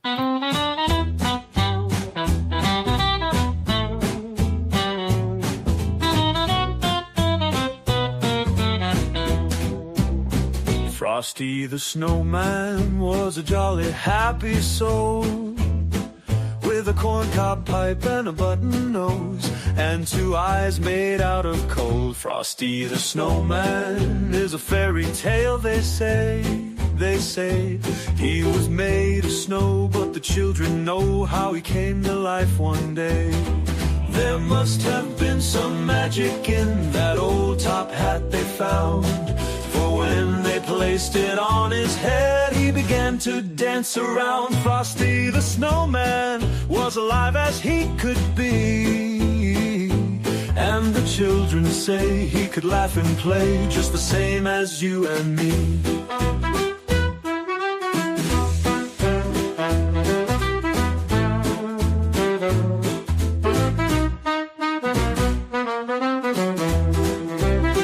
There must have been some magic in that old top hat they found, for when they placed it on his head, he began to dance around.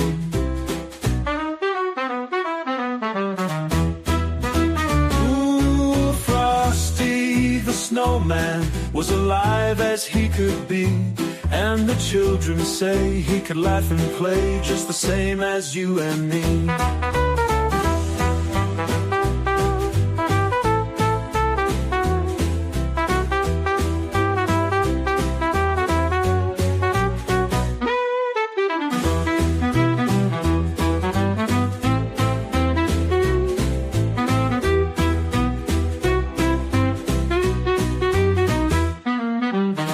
Frosty the Snowman knew the sun was hot that day, so he said, let's run and we'll have some fun. Now before I melt away, Frosty the Snowman had to hurry on his way. But he waved goodbye, saying, don't you cry, I'll be back again someday. There must have been some magic in that old top hat they found, for when they placed it on his head, he began to dance around. And though he's gone, his tale remains, a snowy friend so true. And every year we sing and cheer, Frosty, we remember you.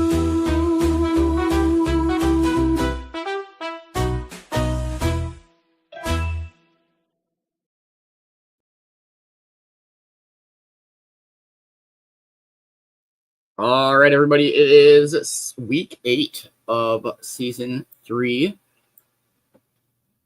The fucking Blazers won last weekend, but we're jumping to Dodgeball News Network, everybody. Here we go. Good morning, Dodgeball fans, and welcome back to the Dodgeball News Network, broadcasting live from the pit, the legendary home of the Hash Hitters. I'm Dan Fielder, your host for all things Dodgeball, and today is a monumental day in the league. It's the final day of the regular season for Week 8. That's right, folks. This afternoon's games will be the last chance for teams to stake their claim, as only the top 4 teams in the league will make it into the playoffs. The energy here at the pit is absolutely electric as teams gear up for what could be a season-defining moment. For some, it's a chance to lock in their playoff spot, while for others, it's do-or-die time. Every throw, every dodge, and every play today has the potential to shape the postseason landscape, and the stakes couldn't be higher. We got an action-packed morning lined up for you, featuring all the highlights, analysis, and storylines you've come to expect from the Dodgeball News Network. We'll start with a deep dive into last Saturday's Week 8 tournament, where the competition was fierce and the drama was unmatched. Then, we'll break down the updated league standings and explore which teams are poised to secure those coveted top 4 spots. And finally, we'll reveal the matchups for this afternoon's regular season games, where the race to the playoffs reaches its climax. So grab your coffee, buckle up, and get ready for an unforgettable day of dodgeball. The pit is ready, the teams are primed, and the playoffs are just around the corner. Let's jump right into it with a recap of last Saturday's tournament action. This is the Dodgeball News Network. Let's get started. And now, Dodgeball fans, it's time to turn our attention to the heart-pounding action from last weekend's Week 8 tournament. The pit played host to one of the most thrilling showdowns of the season, where every throw, every dodge, and every strategy carried immense weight with playoff dreams on the line. Rivalries intensified, comebacks stunned the crowd, and teams left it all on the court. Let's dive into the action and relive the moments that defined an unforgettable weekend at the pit. Quarterfinals. Match 1. Dab Wheel Doomers versus THC Troopers. The first match of the day delivered a high-energy start as the Dab Wheel Doomers squared off against the THC Troopers. In Set 1, the Doomers established early dominance with sharp throws and seamless coordination, gaining momentum in the middle of the game. The Troopers, displaying their hallmark resilience, fought back in dramatic fashion, forcing the set into a one-on-one showdown. Despite their best efforts, the Troopers fell just short as the Doomers clung to their lead and claimed the opening set. Set 2 began with a false start, setting the stage for an even more intense battle. Both teams engaged in an electrifying back and forth, showcasing strategic adjustments and sharp defensive plays. Mid-game fouls threatened to derail the Troopers, but they dug deep and clawed their way back. In another edge-of-your-seat one-on-one, the Troopers came out on top, evening the match and sending it to a decisive third set. The final set was nothing short of a spectacle. Fouls on both sides added tension as the teams battled relentlessly. The game culminated in a dramatic 2-on-2 scenario, where the Troopers showcased remarkable composure, taking out both remaining Doomers in quick succession to claim victory and advance to the semifinals. Match 2. Terpene Titans versus Hash Hitters. The Titans and Hitters brought their A-game in an explosive showdown. Set 1 saw the Hitters come out swinging, executing an aggressive early game strategy that left the Titans scrambling. Just as the Hitters seemed poised to close it out, the Titans mounted an awe-inspiring comeback, rallying to a one-on-one finish and securing the set in a heart-stopping conclusion. The second set was a more balanced affair, with both teams trading eliminations in a foul-heavy contest.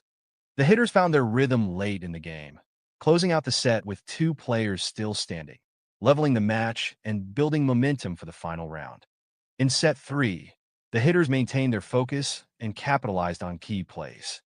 Limiting their fouls, they surged ahead in the closing moments, eliminating the Titans with surgical precision. This hard-fought victory earned the Hitters a well-deserved spot in the semifinals. Match 3. Ganja Guardians versus Yellow Submariners. This quarterfinal match delivered on its promise of high energy, physical dodgeball, captivating fans from the first whistle. Set 1 kicked off with both teams showcasing their tactical acumen and precision. The Guardians, under Captain Crystal's steady leadership, focused on a defensive strategy aimed at countering the Submariners' high morale, creative plays. On the other side, Captain Amber rallied her team with their hallmark resilience, trading eliminations with the Guardians in a tightly contested set. However, as fouls started to pile up on both sides, the pressure mounted. In a nail-biting one-on-one finish, the Guardians showed their mettle, eking out a dramatic victory to take the first set and seize the momentum. Set 2 began with heightened tension, resulting in 2 false starts as both teams struggled to channel their energy in a disciplined play. Once the action resumed, the Guardians came out swinging, building an early lead that left the Submariners on the defensive. Despite a late-game push led by Christina and Vicki, who spearheaded a spirited comeback attempt, the Guardians' relentless aggression proved insurmountable. With their opponents reeling, the Guardians held their ground to clinch the set and the match. Advancing to the semifinals, the Guardians made a powerful statement about their readiness to contend for the title. Match 4. Chronic Crusaders versus Blaze Battalion. The final quarterfinal matchup featured a dramatic clash between the Chronic Crusaders and the Blaze Battalion, with both teams eager to prove their mettle on the playoff stage. Set 1 saw the Crusaders burst onto the court with unmatched energy and precision. Led by Captain Kofsey, the Crusaders executed their strategy flawlessly, focusing on aggressive throws and swift eliminations. A single mid-game foul briefly gave the battalion a chance to regroup, but the Crusaders' momentum was unstoppable. With Kay and Magic delivering standout performances, the Crusaders secured a dominant win, leaving the battalion stunned and on the ropes. Set 2 marked a turning point in the match. The battalion, determined to avoid an early exit, adjusted their strategy to counter the Crusaders' relentless assault. The set was marked by its physicality and fouls, with both teams pushing the limits in a high-stakes battle. Despite falling behind early, the battalion refused to back down, mounting an incredible comeback in the closing moments. A dramatic one-on-one showdown sealed the set in favor of the battalion, evening the match and setting the stage for a decisive final set. The final set was a showcase of grit, determination, and sheer willpower. Both teams fought tooth and nail, trading eliminations in a foul-heavy battle that tested their endurance. The Crusaders, desperate to reclaim their earlier momentum, pushed hard, with standout plays from K and Magic keeping them in contention. However, the battalion's ability to maintain composure in critical moments made the difference. In yet another thrilling one-on-one finale, the battalion emerged victorious, earning their place in the semifinals with a hard-fought, unforgettable win. Semifinals. Match 1. THC Troopers versus Hash Hitters. The first semifinal brought together two powerhouse teams in a match that showcased the intensity and skill expected at this stage of the tournament. Set 1 began with both teams trading early eliminations, demonstrating their strategic prowess. The Troopers leaned on their hallmark adaptability, responding to the hitters' aggressive style with precision counterplays. The set was a nail-biter, with the scoreline remaining razor-thin until the final moments. In a thrilling one-on-one scenario, the Troopers kept their composure, delivering a flawless play to secure the first set and establish an early lead. The pressure ramped up in set 2 as the hitters came out swinging, determined to level the match. Their fast-paced aggression saw them gain an early advantage, but mid-game fouls disrupted their rhythm. The Troopers seized the opportunity, methodically chipping away at the hitters' lead. The game's tension was palpable as another one-on-one showdown unfolded. Once again, the Troopers executed with surgical precision, clinching the set and sweeping the match. Their ability to thrive under pressure and deliver in critical moments secured their spot in the finals, cementing their reputation as a dominant tournament force. Match 2. Ganja Guardians versus Blaze Battalion. The second semifinal was a clash of contrasting styles, with the Blaze Battalion's structured teamwork pitted against the Ganja Guardians' resilience and defensive grit.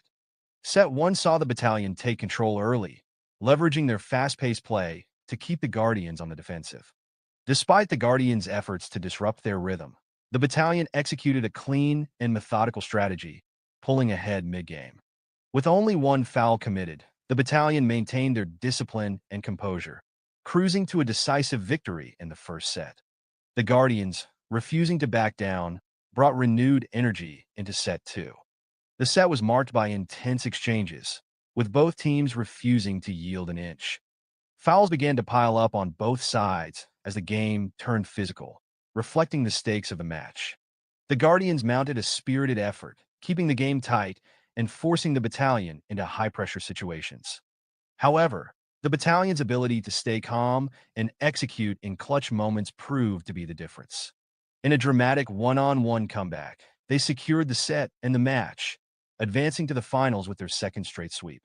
This semifinal victory highlighted the battalion's consistency and composure, setting the stage for an epic showdown in the finals. Finals.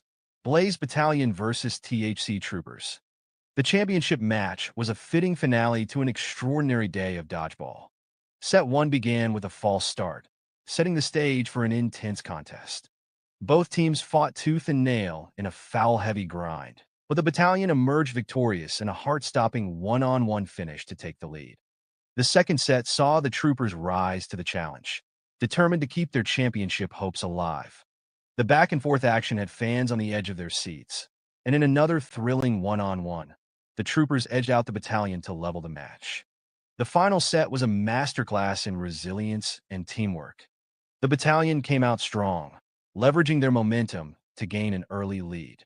The Troopers fought valiantly, but the battalion's tactical execution and composure under pressure carried them to victory, securing the set and their first gold medal of the season. With this win, the Blaze Battalion solidified their status as a top contender heading into the playoffs. Their Week 8 triumph was a testament to their determination and skill, setting the stage for an electrifying postseason. And there you have it, Dodgeball fans. The Week 8 tournament was a true showcase of grit, determination, and dodgeball excellence. The Blaze Battalion emerged victorious in a hard-fought finals match, claiming their first gold medal of the season and proving why they're a force to be reckoned with heading into the playoffs. But what does this victory mean for the league standings and the playoff picture? Before we dive into that, let's hear directly from the leader of the Blaze Battalion. Coach, the floor is yours. Thank you, Dan. First and foremost, I want to recognize the entire Blaze Battalion roster. This victory wasn't just about one or two standout performances. It was the result of a unified effort driven by patience, focus, and determination. Every single player brought their best, from the starters who set the tone to the role players who stepped up when it mattered most. This was a team victory through and through. I'd be remiss if I didn't shine a spotlight on our captain, Beanz. Beanz has been the heartbeat of this team all season, embodying the very essence of leadership. Whether it's instilling discipline during practice, keeping the team grounded in high-pressure situations, or delivering clutch performances on the court, Beanz has been nothing short of exceptional. This gold medal is a testament to their ability to rally the squad and keep us focused on the bigger picture. This championship didn't come easy. We've faced adversity, nail-biting finishes, and fierce competition at every turn. But this team has shown an unwavering ability to stay calm under pressure, adapt to challenges, and trust in one another. It's that resilience and composure that carried us through the toughest moments this weekend. I also want to acknowledge the THC Troopers. That finals match was a battle for the ages.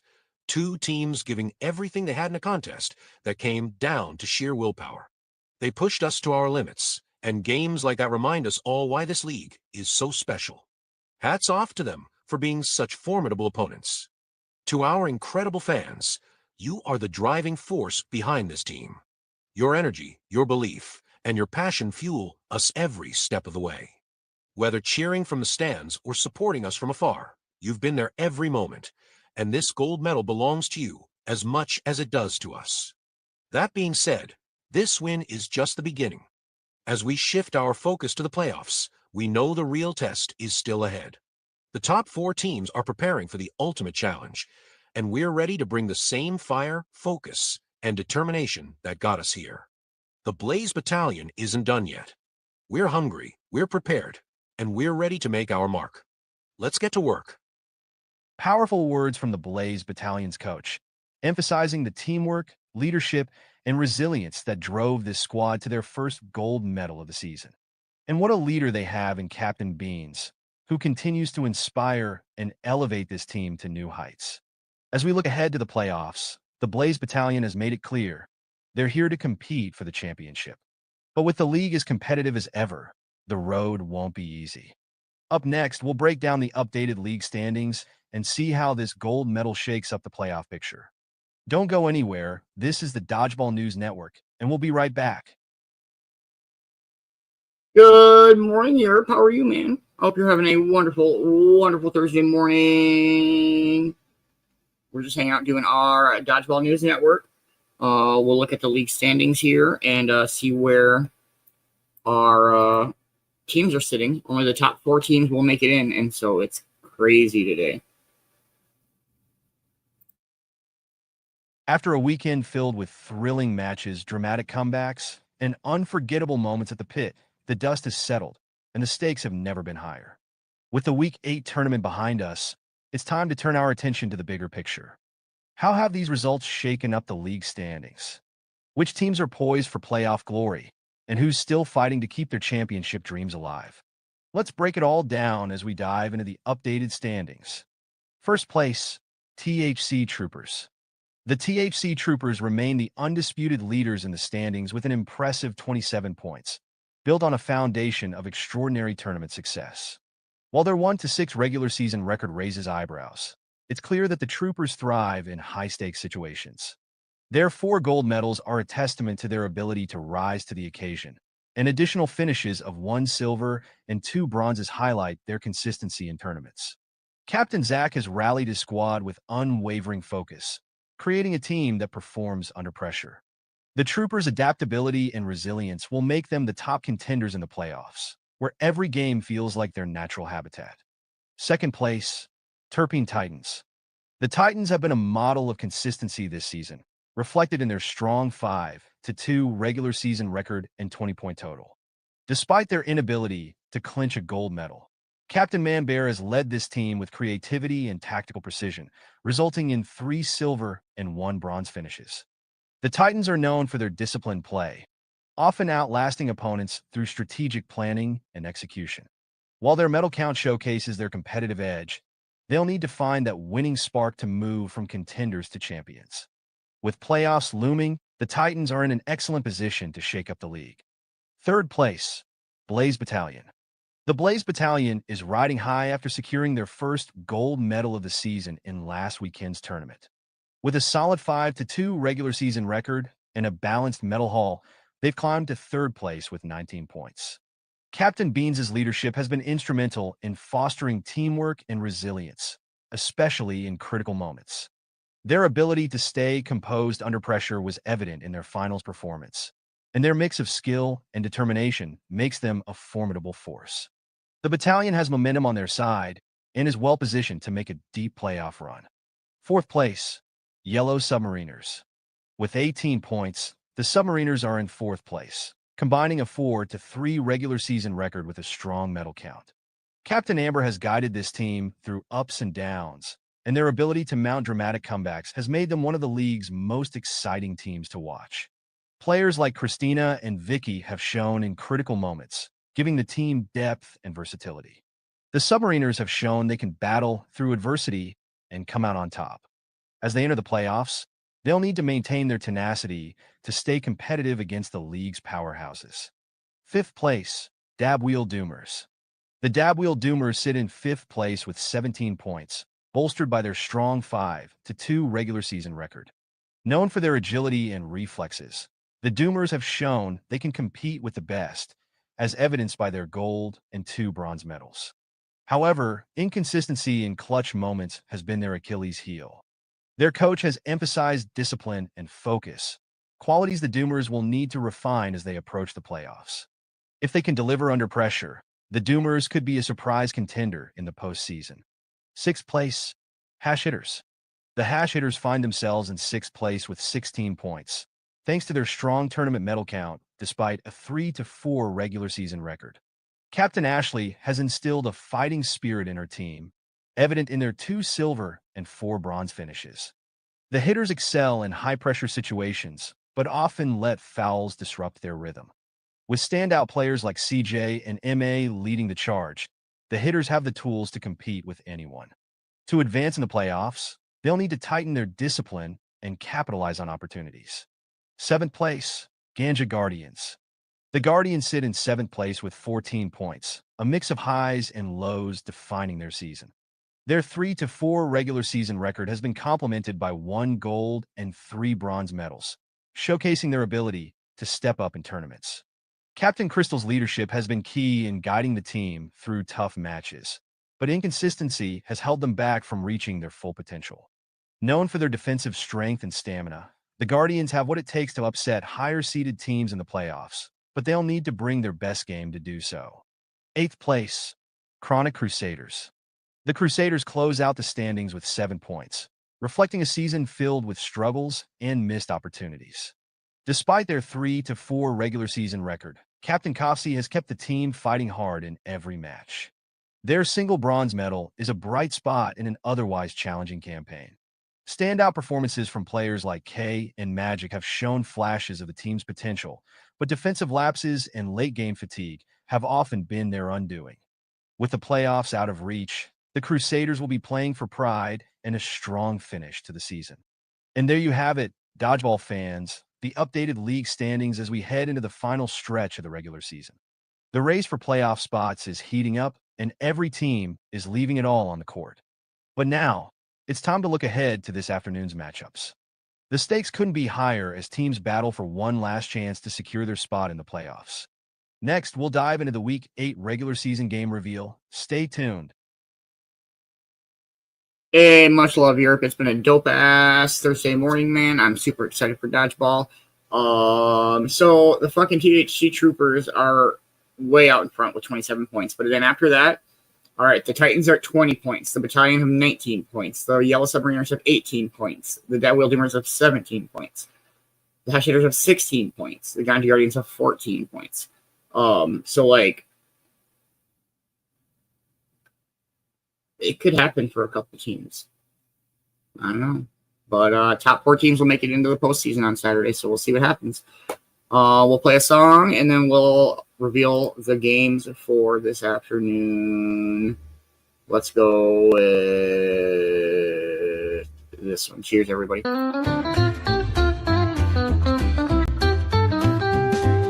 Rocking around the Christmas tree at the Christmas party hop. Mistletoe hung where you can see every couple tries to stop. Rocking around the Christmas tree, let the Christmas spirit ring. Later we'll have some pumpkin pie and we'll do some caroling. You will get a sentimental feeling, sentimental feeling. When you hear voices singing, let's be jolly, deck the halls with boughs of holly. Rocking around the Christmas tree, have a happy holiday. Everyone dancing merrily in the new old-fashioned way. You will get a sentimental feeling, sentimental feeling, sentimental feeling. When you hear voices singing, let's be jolly, deck the halls with boughs of holly.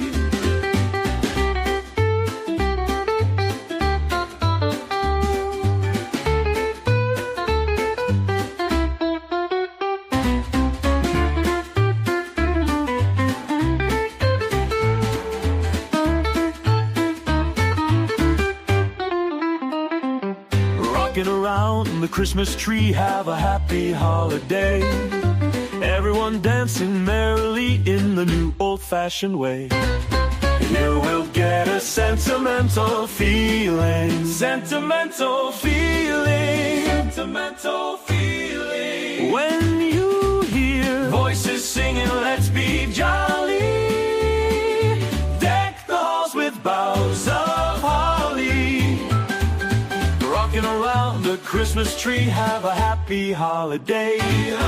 Everyone dancing merrily in the new old-fashioned way. You will get a sentimental feeling, sentimental feeling, sentimental feeling. When you hear voices singing, let's be jolly, deck the halls with boughs of holly.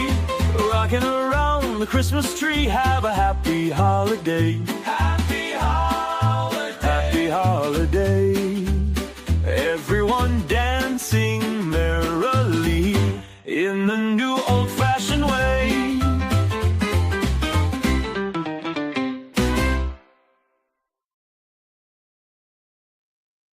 All right, everybody, let's fucking go. Here we go.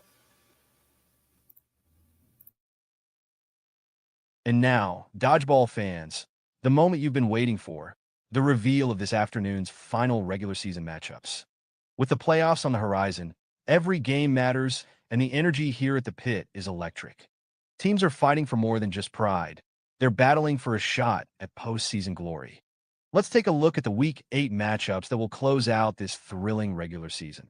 Match 1, Ganja Guardians versus THC Troopers.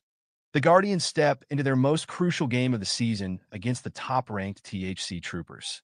For the Guardians, it's a fight to keep their playoff hopes alive. Their defensive prowess and counterplay strategies will be tested against the Troopers' tournament-hardened resilience and quick adaptability. The Guardians' captain Crystal has emphasized consistency, but against a powerhouse like the Troopers, led by the fierce captain Zach, they'll need flawless execution to pull off the upset. On the other hand, the Troopers are looking to showcase their versatility and prove that their dominance in tournaments translates into regular season success. This is more than just a match. It's a battle of grit, precision, and nerves, with everything at stake for the Guardians. Match 2, Yellow Submariners versus Terpene Titans. Two of the league's strongest teams square off in what promises to be a thrilling clash. The Yellow Submariners, sitting comfortably in fourth, have relied on their signature resilience and late-game heroics. Captain Amber will need her team to maintain their high morale and execute smart, calculated plays to overcome the Titans' structured discipline.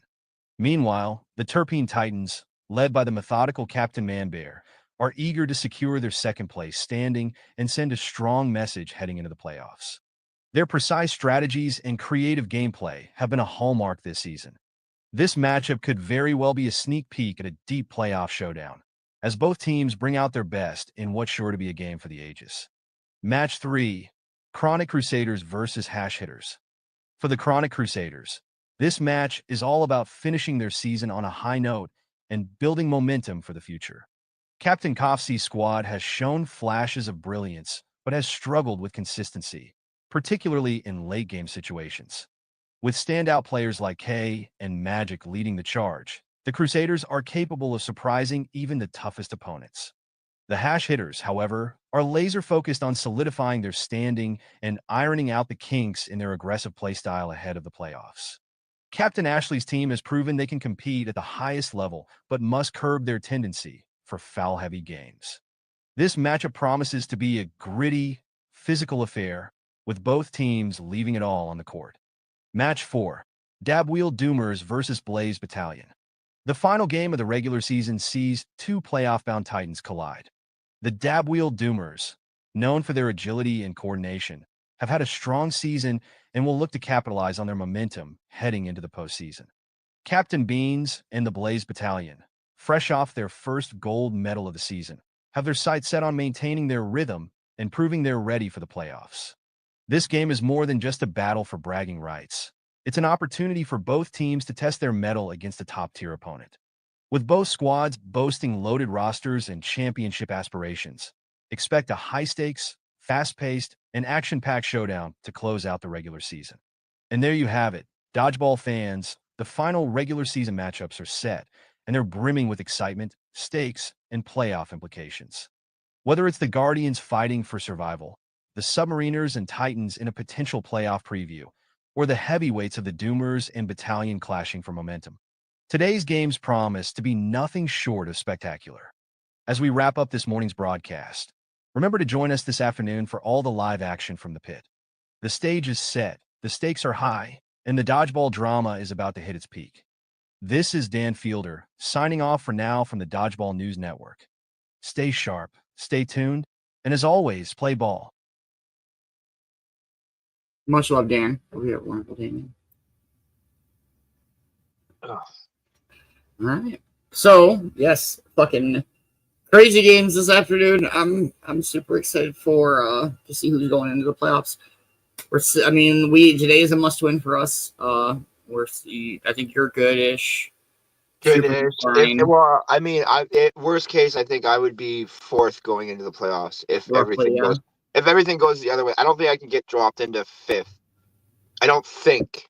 I was thinking about it because there is a chance for teams to possibly tie point-wise. So I think maybe if that happens, we'll play those games tomorrow afternoon to see who takes that spot to get in. So I don't know. See, I thought maybe you'd go on who had more medals or something. See, I was thinking about that too, but I guess I'm not sure. Well, I'll have to figure it out. But I'm very excited. The playoffs is the same-ish. You guys are playing the Hash Hitters today, okay? It's the best of 7 instead of the best of 3. That's right. And usually we've done all 8 teams go in, but this season we're going on just the top 4 teams will move in. And I've got some other cool ideas that we're gonna mess with. But other than that, yeah, it's gonna be dope. That's all I got, man. It's a dope ass morning. Smoke one more with you guys and call it a morning show. Here we go. Thank you all for joining us this morning. Amazing morning speaker. I've always liked Peyton Manning, actually. I've been a fan since I've started watching football. He's amazing. And he's got some pretty talented brothers too. Make sure you all spread some love and positivity. Do something nice for a stranger. And make sure you message or call that person you're thinking about because they're thinking about you too. Have a good day. Much love, everybody. Thank you guys so much for hanging out this morning. It's been a great, great show. Much love, Vicki Bowers. Thank you for the This Day in History every morning. We super appreciate that. Great morning speaker. I'm a huge Peyton Manning fan. He's crazy, crazy accolades, wonderful leader, quarterback, all of the above. Great dodgeball. I'm super excited for dodgeball this afternoon. Hope to see everybody chilling in the Cove, 4 p.m. Eastern time. We'll get high and we'll play some dodgeball. I hope all of you have a wonderful rest of your day. And make sure that you're following the one and only Europe Entertainment. Make sure you're getting into those Rig 3 mystery boxes. $40 Rig 3 box, $20 mystery box. If anybody has any questions, please reach out to anybody from the Cove, and we will get you your ticket to play here. Much love, Sir Copslot. Thank you for letting us use your page while all the fuckery happens with the Cove page. Super duper appreciate it, man. Make sure you are following this Sir Copslot page. Tonight is Turf Wars in as a Copsy creation also. Copsy co-creation, whatever. Make sure you are following Man-Bear. Much love, man. It's always great hanging out with you in the mornings and the afternoons, playing all the games and shit, bro. And thank you to anybody and everybody who helps support the Cove. It means the world. It makes all of this happen. And Cove TV is truly brought to you guys by viewers like yourself.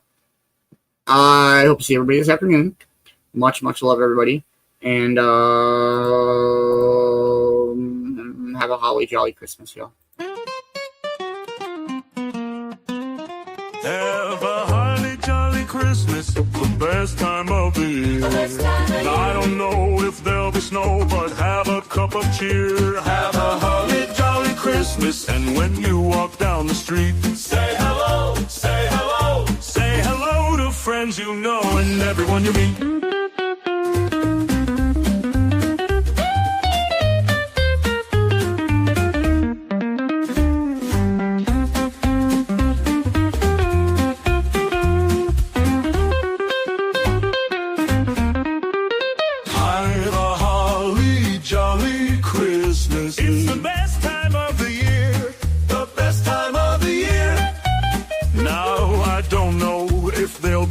But have a cup of cheer.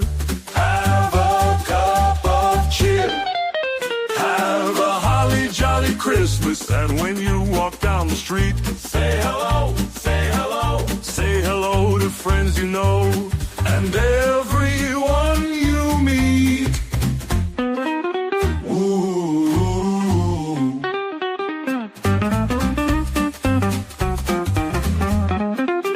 Ho ho, the mistletoe is hung where you can see. Somebody waits for you. Kiss her once for me. Have a holly jolly Christmas, and in case you didn't hear, oh by golly, have a holly jolly Christmas this year.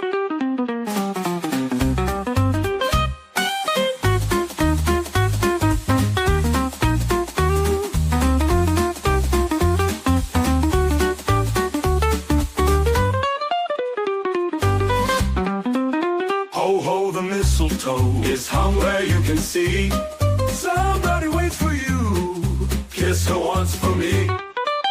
Have a holly jolly Christmas, and in case you didn't hear, oh by golly, have a holly jolly Christmas this year.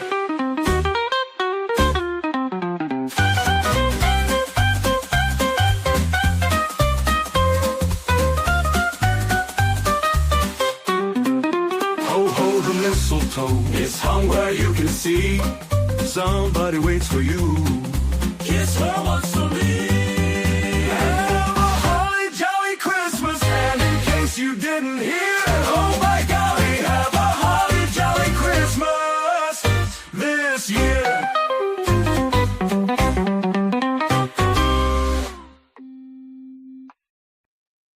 Much love, everybody. We'll catch you this afternoon.